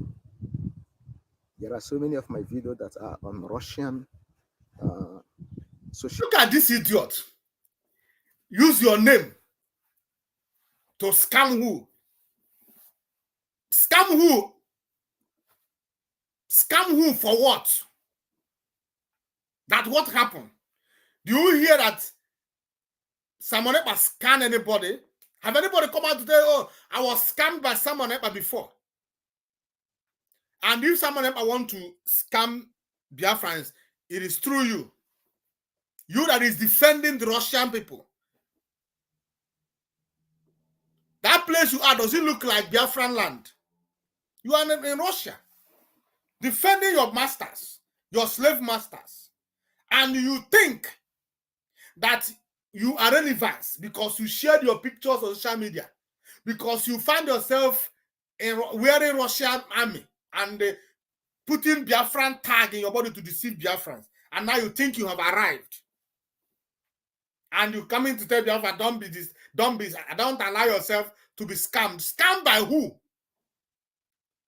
Has anybody, those who call your attention to someone posting your video in his platform, does any of them told you that someone ever have scammed him before? Or is there any activities of Simon Ekpa that is in secret? Everything is in the open. The whole world is seeing it. But all of you, through your envy and jealousy, are doing everything to bring Simon Ekpa down. The same thing you people, your likes, do it to Mazi Nnamdi Kanu. You fought until today. You people has succeeded in putting Mazi Nnamdi Kanu in DSS dungeon. And you people are fighting to make sure that Mazi Nnamdi Kanu remain there in perpetuity. Now, Simon Ekpa is your problem. Out of all the over 1 million people that shared your pictures, the only one you could pick out is Simon Ekpa. And you knew that people could use your picture to scam people or your video to scam people. Why did you post your picture in social media? If you knew that it is going to be a tool to be used to scam people, why did you put it out on social media? You want to be popular? We are making you popular. Social media as a black guy fighting for Russia, so it's something that is not common. So my videos are going viral because here this is a modern war. Everything you are doing on the front line, drone copy you, video, helmet camera or body camera cover you, all those things. So there are lots of my videos on Russian side. Probably that is where he got those videos from. And I don't want my video or my photo to be used as a means of manipulation for any kind. Do you understand me? I'm a proud Biafran, and I'm proud for who I am. I don't belong to your autopilots. I don't believe in your chain of operation, you know? So to me, it's a red line using my photo on such thing you do without my consent. So when you're Simon Doy and the mother, there are so many Biafrans in American, and I wouldn't know Omar of I consent to him. There are so many Biafrans in British Army. So why would my own be different? So help share this video so that it might get to whom concerned. And don't allow yourself to be fooled. Okay? I don't know who Simon is. I don't know him. Since 3 days, I've been trying to get either his email or his WhatsApp or any channel, because here I can't operate Twitter. I can only operate Facebook. So I can't reach him. And I have proof. I have written to the Facebook social media and some people whom I have already written to get me his contact, but to me it's taking time. So I wake up this morning with a write-up that's got me pissed. That's why I'm doing this video. So Simon, or whatsoever you call your name, Prime Minister, I don't give a fuck about you, bro. Just don't use me for that shit. On a very, very serious note, brother. Don't do it. Don't do it. I don't like it. Don't do it. So the ones you've done already, take it down. And public, don't be deceived, okay? We are Biafrans. Nobody will take away Biafran from us. Nobody. Anywhere, my child will identify as a Biafran. You understand? That is what I'm proud of. My father fought for this. Okay? So, and fuck you with your blood. Now look at this fool. Look at him very well. Look at the pictures. You can see his arms. There is Biafran flag in his arms and in his chest. He told you that he is a proud Biafran. He told you that his father fought for Biafra. Today, who is he fighting for? Biafrans are still fighting, but he has jumped ship. He has jumped ship because he's never even serious, just like his father was never serious. You know, everybody will come and tell you, my father fought for Biafra. My father fought for Biafra. But the truth is that some of them, their fathers were sellouts. Your father fought for Biafra. Biafra is still fighting. Instead of you to fight where your father fought, you jumped ship and went miles away and followed woman. He followed woman all the way to Russia. Is he the only one that is married to a Russian? There is need in your father's land to defend your father's land. There is need for you to defend Biafra that you said you belong, you believe, you are proud of. You think it's just enough for you to put on Biafra flag in your body, and now you are now taking serious. You now believe in Biafra. You think it is defined like that? The truth is that you are a sellout. We have not come to understand the motive of that flag you are putting on. But I believe that as time goes on, we shall understand the motive behind that.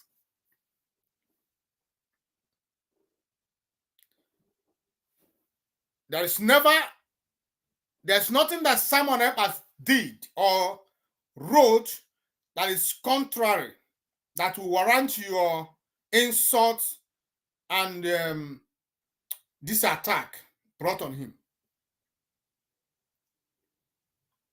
There is never. And as Biafrans, as IPOB, We can never stand and watch those malign the names of those who are fighting to restore Biafra. As far as we are concerned, Simon Ekpa is fighting that Biafra may be restored in his own way, in his own style. It does not matter. You may not believe in his style. It's your decision. It is your prerogative. It's fine. But for you to come and tag him a scammer, that he has potential for scamming people, then that is what we are not going to allow. Because if we allow you to say it, so many people will be discouraged. These are the men that were sent to discourage Biafrans. You saw the other one, Chibuze Guatu. I just played this video and I tried to analyze his own. He is trying to make people to see the agitation as a joke. He's trying to paint a picture that Biafra is not worth giving your life for. He's trying to paint a narrative that those 5 cabals in DOS are his leaders, that any day they quit, he is going to quit. But we have come here to say, even if Mazi Nnamdi Kanu should come out tomorrow and said, I am no more going to continue fighting, we will continue fighting. That is how determined we are. Nobody can determine for us. We determine for ourselves. We heard the voice of Onyendu to come. But any day he woke up and said, I'm done. Yeah, he has given his all. He has played his part. Even if he give up today, nobody is going to blame him. His name will be inscripted in the marble of Biafra. But will it stop us? No. We continue fighting. But we know that Onyendu, over his dead body, he will fight to the conclusive end. And we are here to stand by him, with him, and fight to the conclusive end. We go nowhere. The only thing that can take us out is death. Nothing more.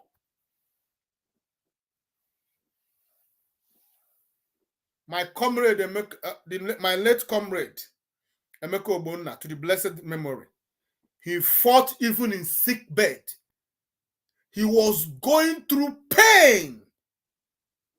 He was excruciating, dying in pain. But he still fought in that pain. Mazi Emeka Ogbonna, let Mazi Emeka Ogbonna fought until his eyes closed. That is who we are.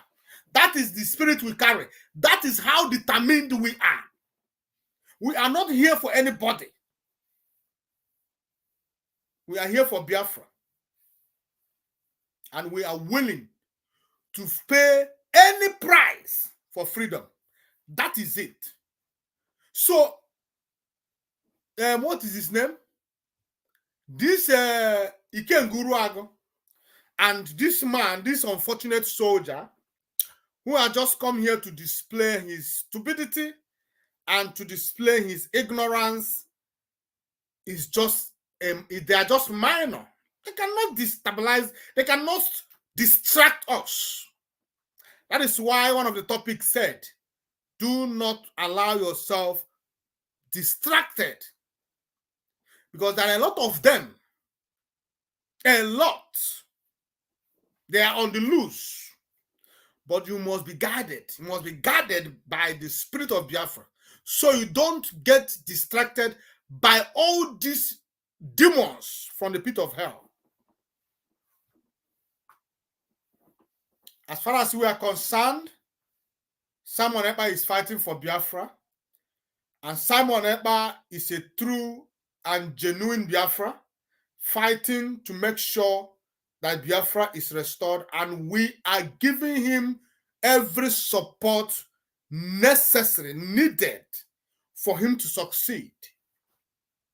Because we know that if Mazi Nnamdi Kanu were to be here, he will do the same. So we are supporting him. And we are not going to stand and watch people like this unfortunate Russian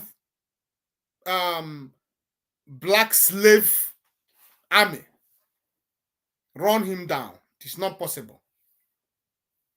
And for those who go on social media celebrating, that is it. That is what we are talking about. They are not pained that someone who put a Biafran flag in his body has come to warn those who are sharing or trying to identify with him. They don't see problem with it. They don't see any problem with it. What they are making program with is, oh, you see, Ekberima, you see how that Russian soldier, you see how that Russian soldier did that. You see how that opposition for the sake of opposition. They are not doing it because they do not understand that that guy is only trying to damage Biafran image. They are not doing it because they do not understand that someone that attack to someone was uncalled for.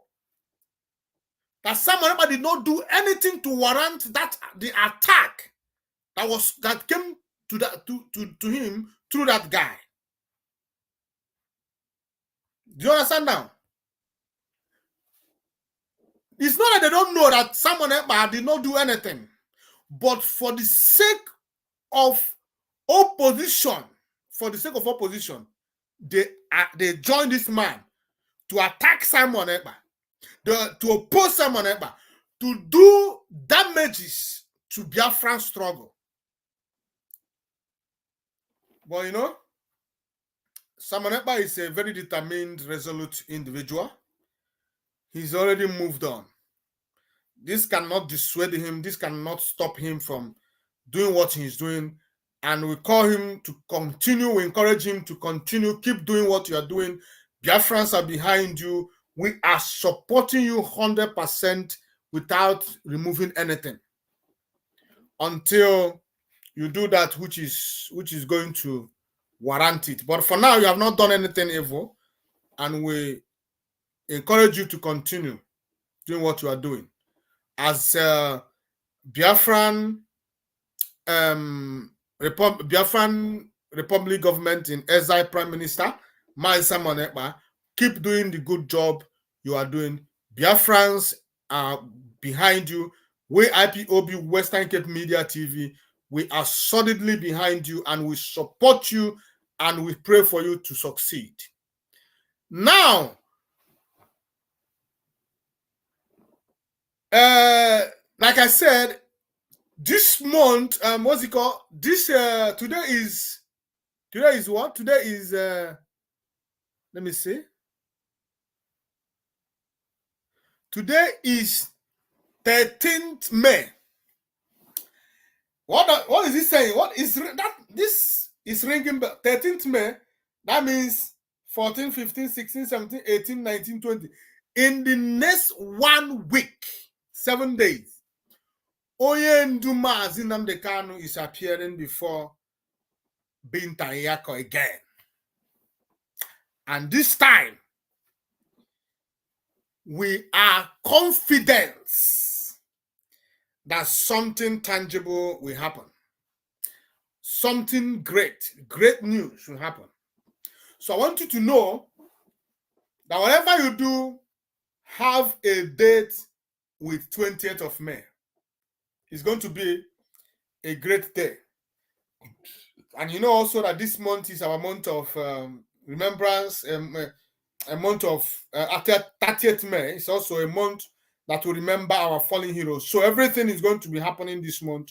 Nnamdi Kanu is going to court, and we know that Binta Nyako will listen to the voice of reasoning and restore the bail of Nnamdi Kanu according to the decisions made by Supreme Court of Nigeria. And Binta Nyako should also remember that it is her duty as a judge in a competent court of jurisdiction under the leadership of Supreme Court of Nigeria. It is her duty to enforce the decisions of Supreme Court of Nigeria. So now, before I go there, let me the other day, that was last week, you know, if you look at this is exactly what I'm saying. This is exactly what I'm saying. You see how this Russian slave soldier, this slave Biafran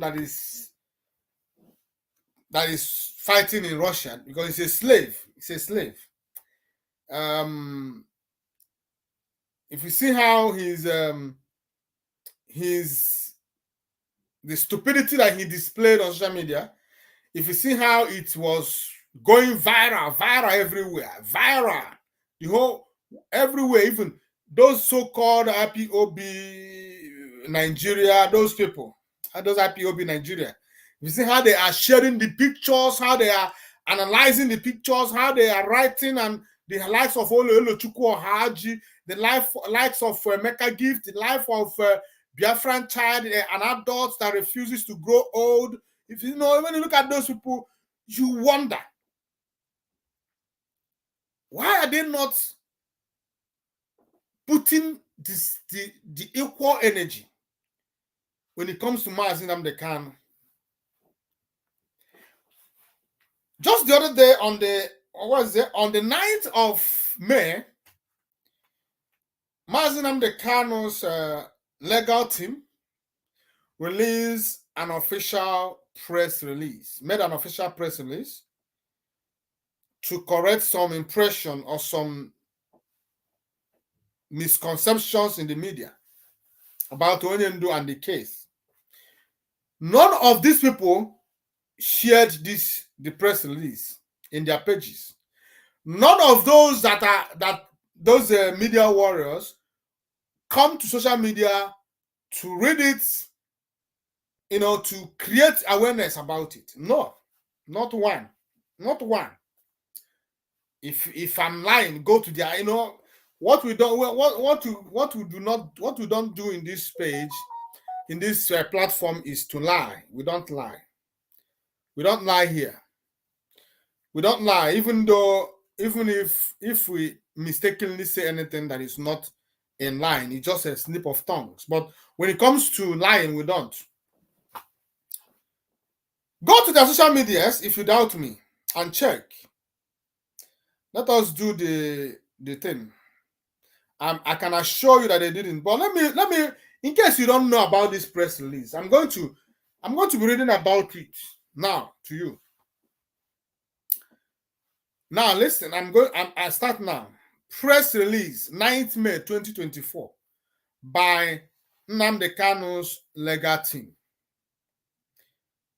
Important clarifications regarding the case of Mazi Nnamdi Kanu.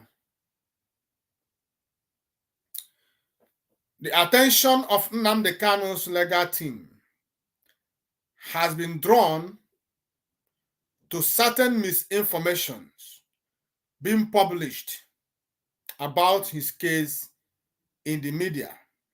You know, because, you know, you can understand what Nigerian media is all about. It's about misinformations. They twist words. So Mazi Nnamdi Kanu's legal team always keep their eyes on the media to checkmate those useless media journalists that goes about publishing misinformation about Mazi Nnamdi Kanu. So they saw some misinformations and they thought it wise to correct it, to bring it to the public attention or to the media attention for them to correct the misinformation. That is why if you are a genuine IPOB media warrior, you should make program with this press release. If only you are genuine IPOB media warrior. Whether you are writing or you are coming on live like I'm doing now, you need to make a program with it. Because some people do not know about this press release until now, as I'm reading it, and even though they know, You know, the most difficult thing for a black man to do is to read. If you want to hide something for a black man, put it in a book. So some of them would have come across this press release, but thought it not wise to read through it. But I'm reading through it now. All you need to do is listen. Now, the clarifications as follows. Now it says, let me go back. The attention of Nnamdi Kanu's legal team has been drawn to certain misinformations being published about his case in the media, for the reason that such inaccurate publications are prejudicial and likely to mislead the general public. It has become imperative to issue the following clarifications. First, Nnamdi Kanu is not currently facing any treasonable felony charge. The correct information is that from 2015 to late 2021, he was facing 2 treasonable felony charges. However, even as he was renditioned, particularly for the treasonable felony offenses, both charges were dropped by the federal government after Kanu's rendition from Kenya. Typical zoological republic. Typical zoological republic. Typical zoological republic. Typical, you know, when I talk about zoo, you know, now as I'm talking about zoo, I'll be getting angry. Watch it. Anytime I want to talk about Nigeria, I get irritated. I lose it. I can't. I'm trying my possible best. I'll be trying my possible best to control my temper, but it doesn't. Look at it. Mazi Nnamdi Kanu was arrested, charged by non-existent felony, treasonable felony. The Nigerian government knew that treasonable felony was a hoax. They know it was not non-existent. They know it was fake. They knew that Mazi Nnamdi Kanu did not commit any treasonable felony. The reason that they wanted Mazi Nnamdi Kanu dead or alive was because he is agitating for Biafra freedom. So they couldn't go to him, take him and charge him for agitating for Biafra, because there will be no basis for that. What did they do? They look around.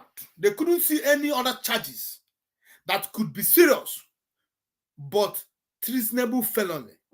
So they decided to charge him with treasonable felony and detain him for 2 years. After which a bail was granted to him. As he was enjoying that bail, because Nigerian government knew that Mazi Nnamdi Kanu going to court will amount to disgracing them. So they didn't want him to go to that court. What did they do? They came to buy him. They sent their terrorist men in uniform to come to his father's house and buy him, so that it will be, oh, he was spied, and the case ended. Fortunately enough, Onyendu escaped. Over 28 men fell for non-existent charges. Onyendu ran away to secure his life, to safeguard his life, which Supreme Court of Nigeria agreed that it was the right thing for a man to run away to safeguard his life, because he who fights and run away lives to fight another day. Now, Nigerian government, being a terrorist organization, terrorist government, traced Mazi Nnamdi Kanu. But before they went to trace Mazi Nnamdi Kanu, they first went to the same court that gave Mazi Nnamdi Kanu bail, who had a date with Mazi Nnamdi Kanu to come back for trial. They went back to that court to tell the court, oh, Mazi Nnamdi Kanu ran away. What did the court did? Instead of the court to investigate the matter properly, to know what actually transpired, even when Mazi Nnamdi Kanu's legal team has put up an application before the same court, alerting the court that Mazi Nnamdi Kanu's house was invaded, and because of that, he disappeared. The same court who could not implement anything about the application of Mazi Nnamdi Kanu's legal team, immediately the Nigerian government prosecution team brought their lies to the court. The court accepted it, signed it, declared Mazi Nnamdi Kanu wanted, and forfeited the bail bond. That was when Nigerian government now saw the need or the opportunity to go after Mazi Nnamdi Kanu and bring him back to Nigeria, dead or alive. Now, if you listen to what Allah Ejimako said, I played it already and I already played it. Allah Ejimako said, why am I even talking about what he said? Let me play what Allah Ejimako said here. Self-determination. Self-determination is not regarded as a crime in any nation of the world, including Nigeria, under Article 20 of Nigerian law, that's Semi-African Charter, Article 20. Now, Kenya has a companion law. United Nations has a companion law. So when you take anybody to any court in any country in the world, and you tell that court, I want him in my country because he wants Biafra, they will tell you to go to hell. You're a kidnapper extraordinary, whether you are government or not. You're a rogue. You should not try anybody in court for wanting not to belong, for wanting a separate nation. That's how Nigeria was founded, for God's sake, in 1960. Is it not? It's self-determination. That was how Midwest region was created in 1960. Now, it's enough. You have heard him. Now, because Nigerian government understood perfectly that what Mazi Nnamdi Kanu was championing is never wrong, it's never a crime anywhere around the world. Nigerian government is signatory to it. It is allowed. It's called self-determination. They know about it. They believe they deceitfully accepted it in their constitution. Now, after deliberating on these things by the terrorist government of Nigeria, they don't know what to do. Now, because the government of Nigeria is led by the Fulanis, people that does not have any respect for the rule of law, people that does not respect their own laws, because they are nomadic, they decided, okay, let us go after him and kidnap him.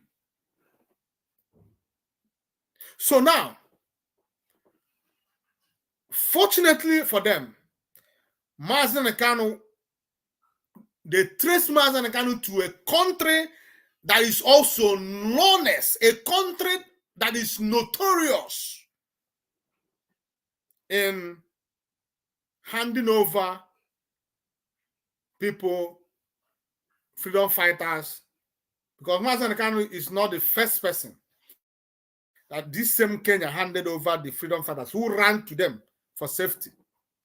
So when the opportunity came, they saw Mazen Kanu in Kenya. Oh, now they went to Kenya, kidnap Mazen Kanu on a charges they knew that is non-existent.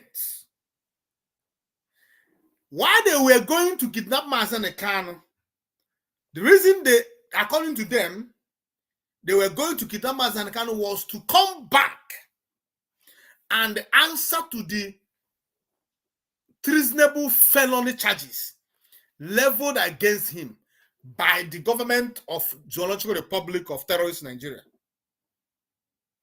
What happened? Immediately they succeeded in bringing him back. They saw, oh, if he appear in court for this purpose, for these charges, he will be gone the next day. Let us do something. Let us do some abracadabra and change these charges. They now, at the deep of the night, remove the terrorists. Remove the treasonable felony and replace them with terrorism acts.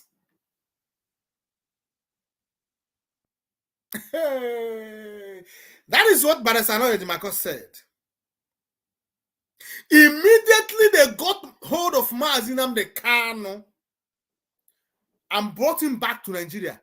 They removed, because before then they did not have any way they could say it's terrorist. So now they have had some things that their mind is telling them. That evidence that Mazen Kanu said, let me tell you something. You will hear about it now when I'm reading.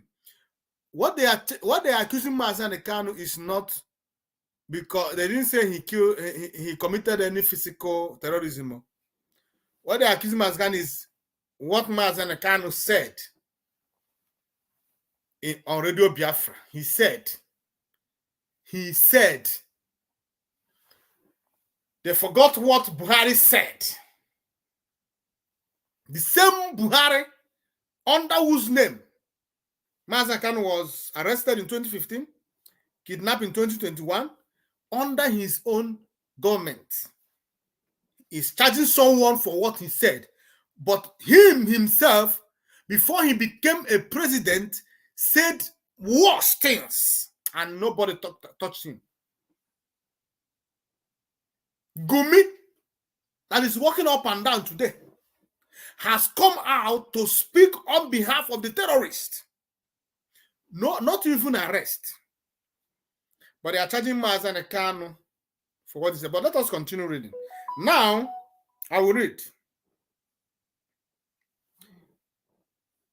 Another charge that was dropped was the misdemeanor bordering on some allegation of defaming former President Buhari.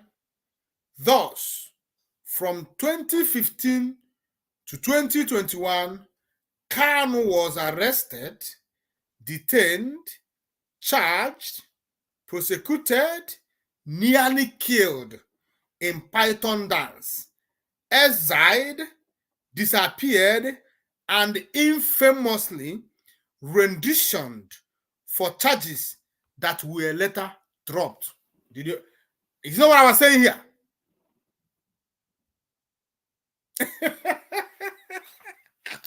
Oh, Zu Anamuni.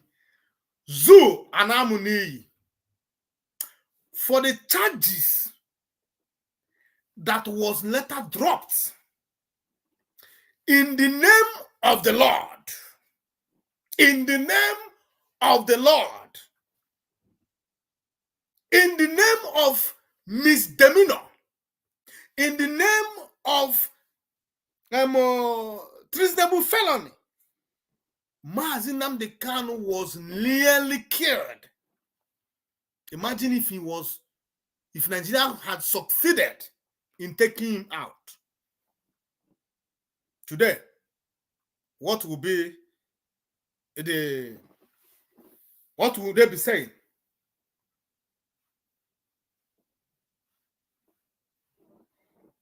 Look at it here.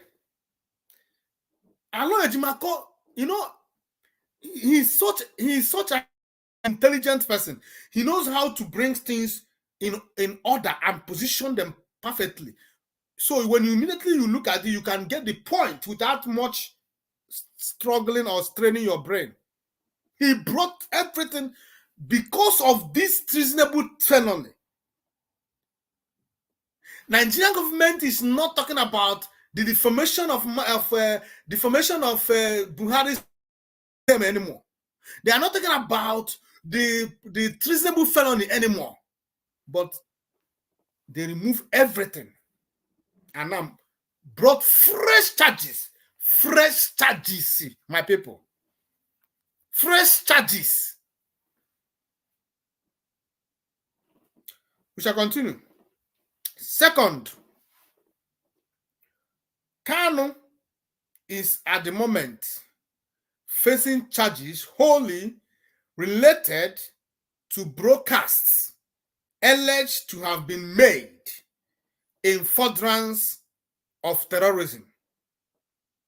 This does not mean the same thing as Kanu facing charges for personally committing any physical terrorist act, as aspects of the media often suggest. That is misinformation. Because when you go to Nigerian media, he's a charge of terrorism. He's a charge of terrorism. He killed police. He killed army. If you like, kill 1,000 army. It's not a terrorist. It's not a terrorism act. They are with weapons. They are military men, forces. They have weapons. So they have they have something to defend themselves. It becomes a terrorism when you go after defenseless what's it called? Civilians. But in this case, Nigerian media were trying to sell the narrative that Mazen Ekano was facing terrorism charges because he killed people. Because he buyed people. Before I got into trouble with this useless Facebook. Because he buyed people. That is why he is charged with terrorism, when it is purely lies. What Nigerian government is saying is the brokers of Mazen Ekano is a kind of terrorism. That is what they are charging him. Not physically committing any terrorist act. That is what Alo Ejimako is saying. So put it exactly the way it is. Do not add and do not subtract.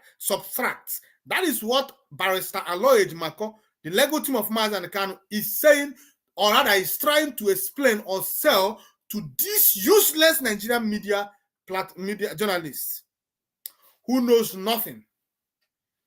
Even me that did not study journalism, I can do better than most of those useless Nigerian journalists. I will continue. This is not semantics as the mere uttering of words or making a broadcast is at law markedly different from committing an overt physical act.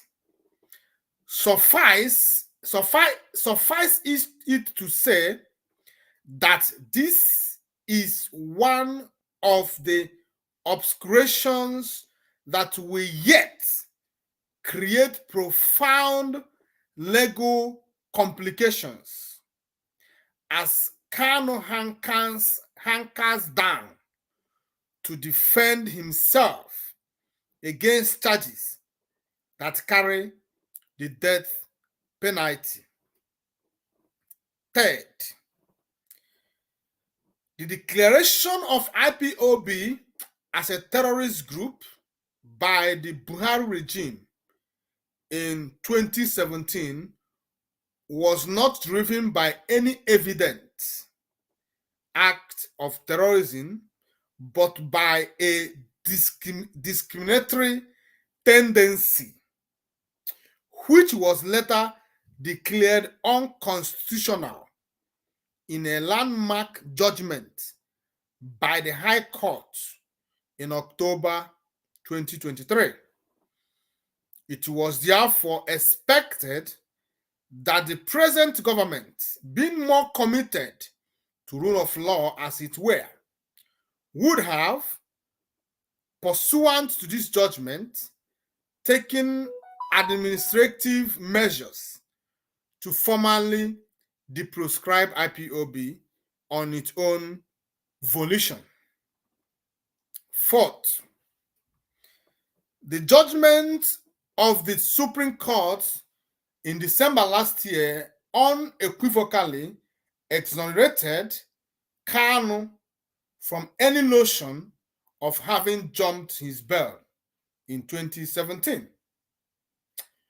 To be sure, the Supreme Court, which was made aware of the pertinent judgment of Abia State High Court of January 2022, quoted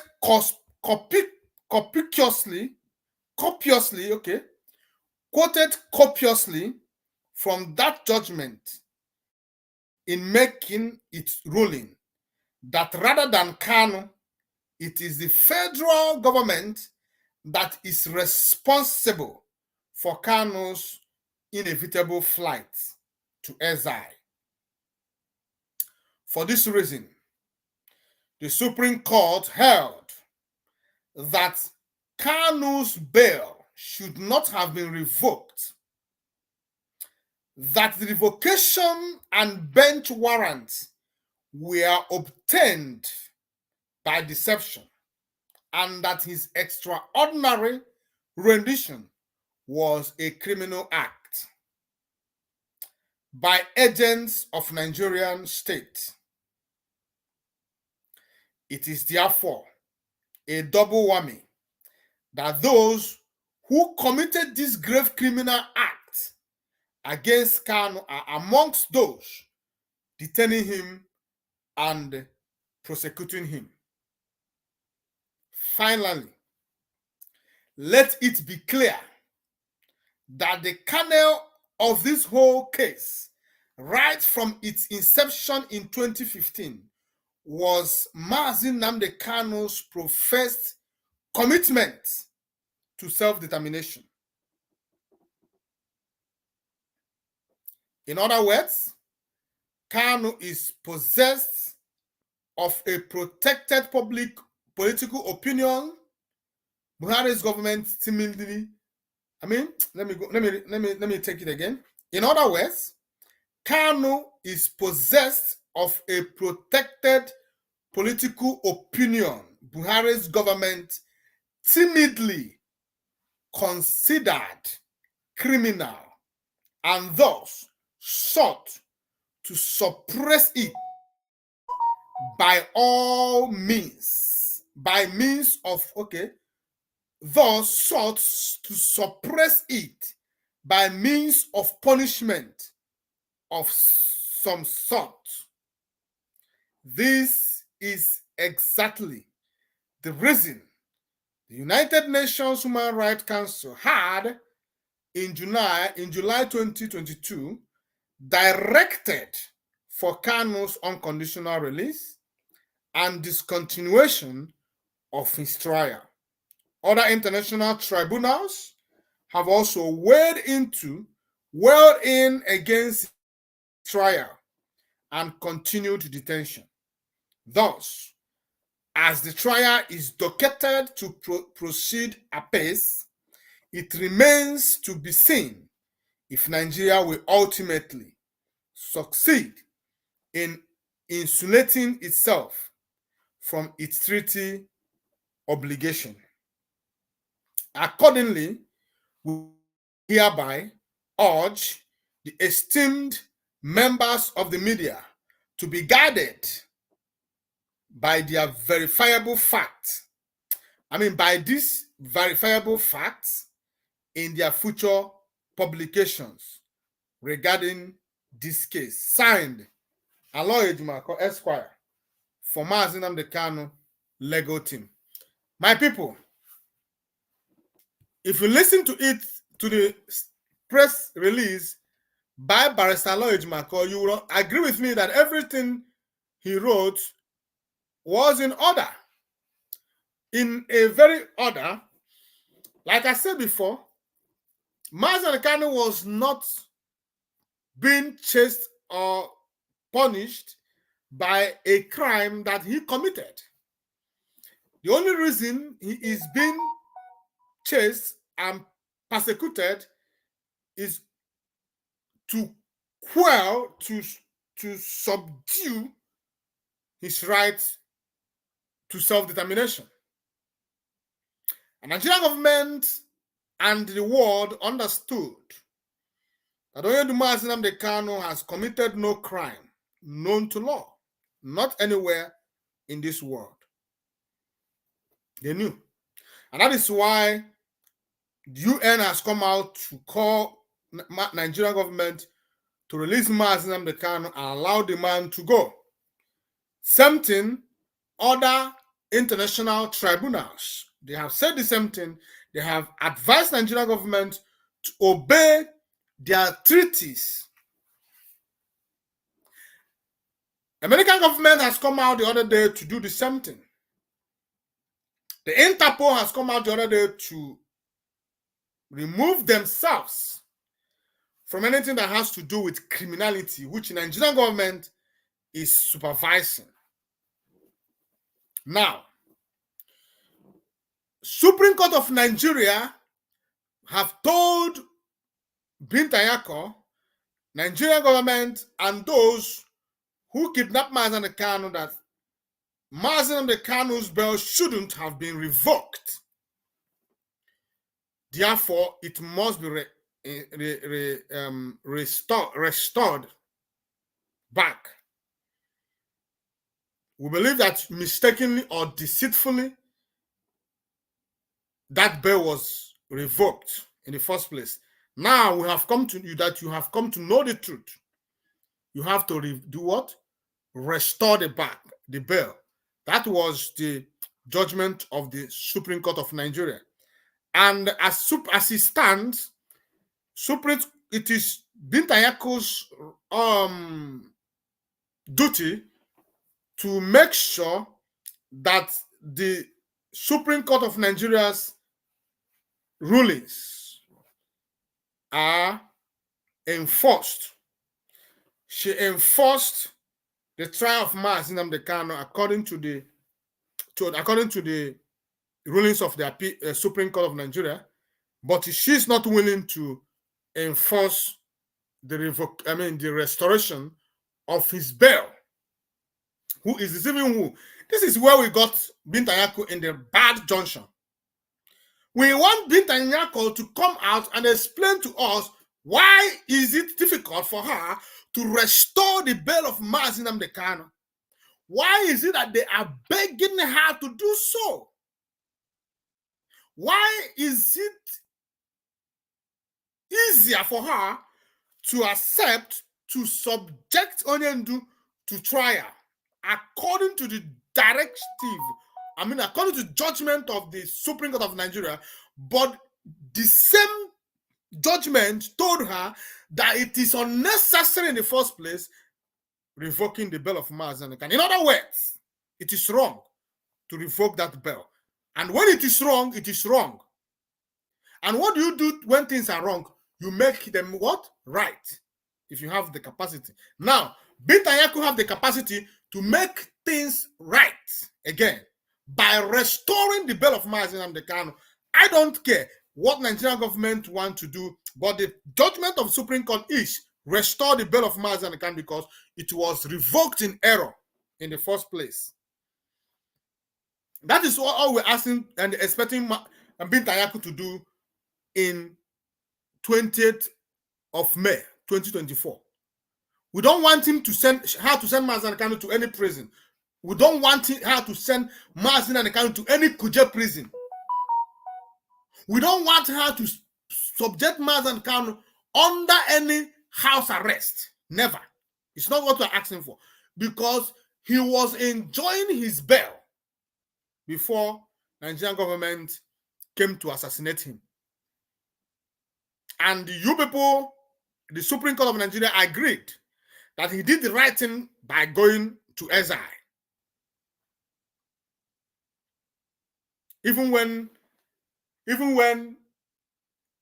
rightfully or so, they should have asked Mazi Kanu to go home from Supreme Court. You know, normally, if Nigeria were to be a lawful nation, Supreme Court would have put everything to bed.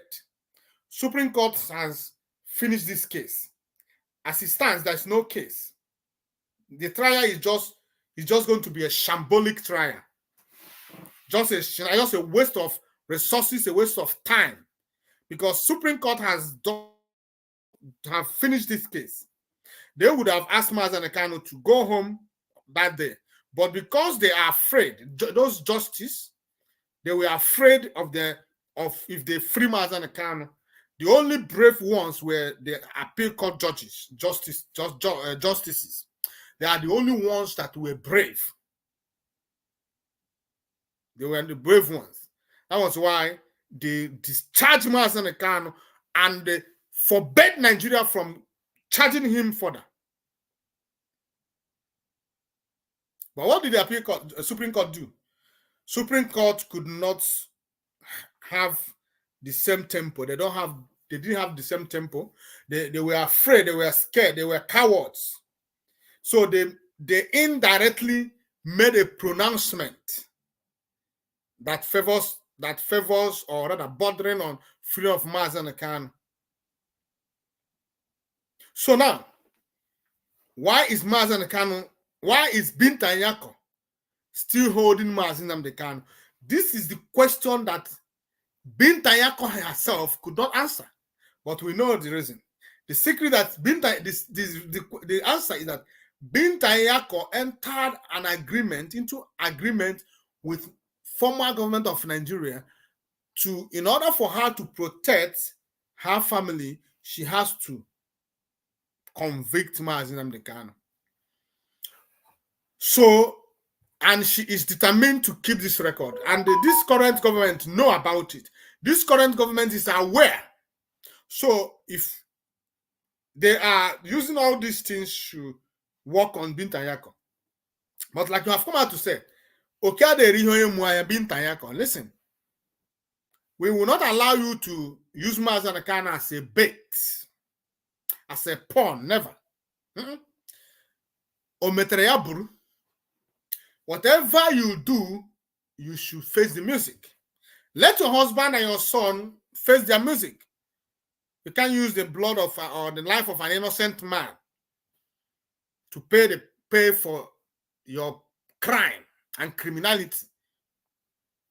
So now what we're asking Binta Nyako to do is that come 20th of May, that Binta Nyako should free Mazi Kanu by restoring his bail, allowing him to go home, and now prepare for this shenanigan called trial. He will never be in Kuje prison going for this trial, and he will never be under any house arrest. We know better than this. We know our rights, and we are going to defend it. Our rights and his rights is that his bail must be restored. That is it. And I'm happy that we are coming to the end of this program this evening, fellow Biafrans, lovers of freedom. I thank you for your patience. You know, it has just exceeded 3 hours. You know, we have taken a lot of time. It's not easy. It is not easy. In fact, I am so happy. I know that Facebook is Facebook is not giving us access. And let me see. We don't even have anybody viewing us on Facebook. But when you go back, let me see. We don't have anybody. But look, when you go back to check how the program is doing, you'll see that there are people watching us, but we are not seeing them. Facebook is hiding them. Look at it. Facebook is hiding the people that they are watching us.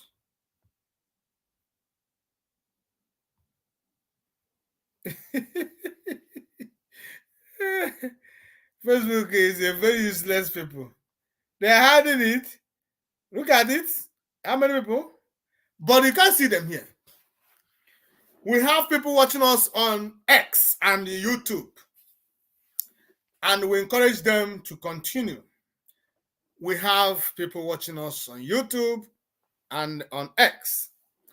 And we continue to ask them to continue doing what they're doing. Please, please, if you like this program this evening, do good to share it now. Share this program right away.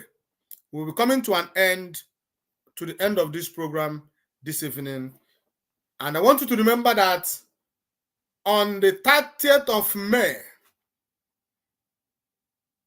Biafrans will be gathering to remember the fallen heroes.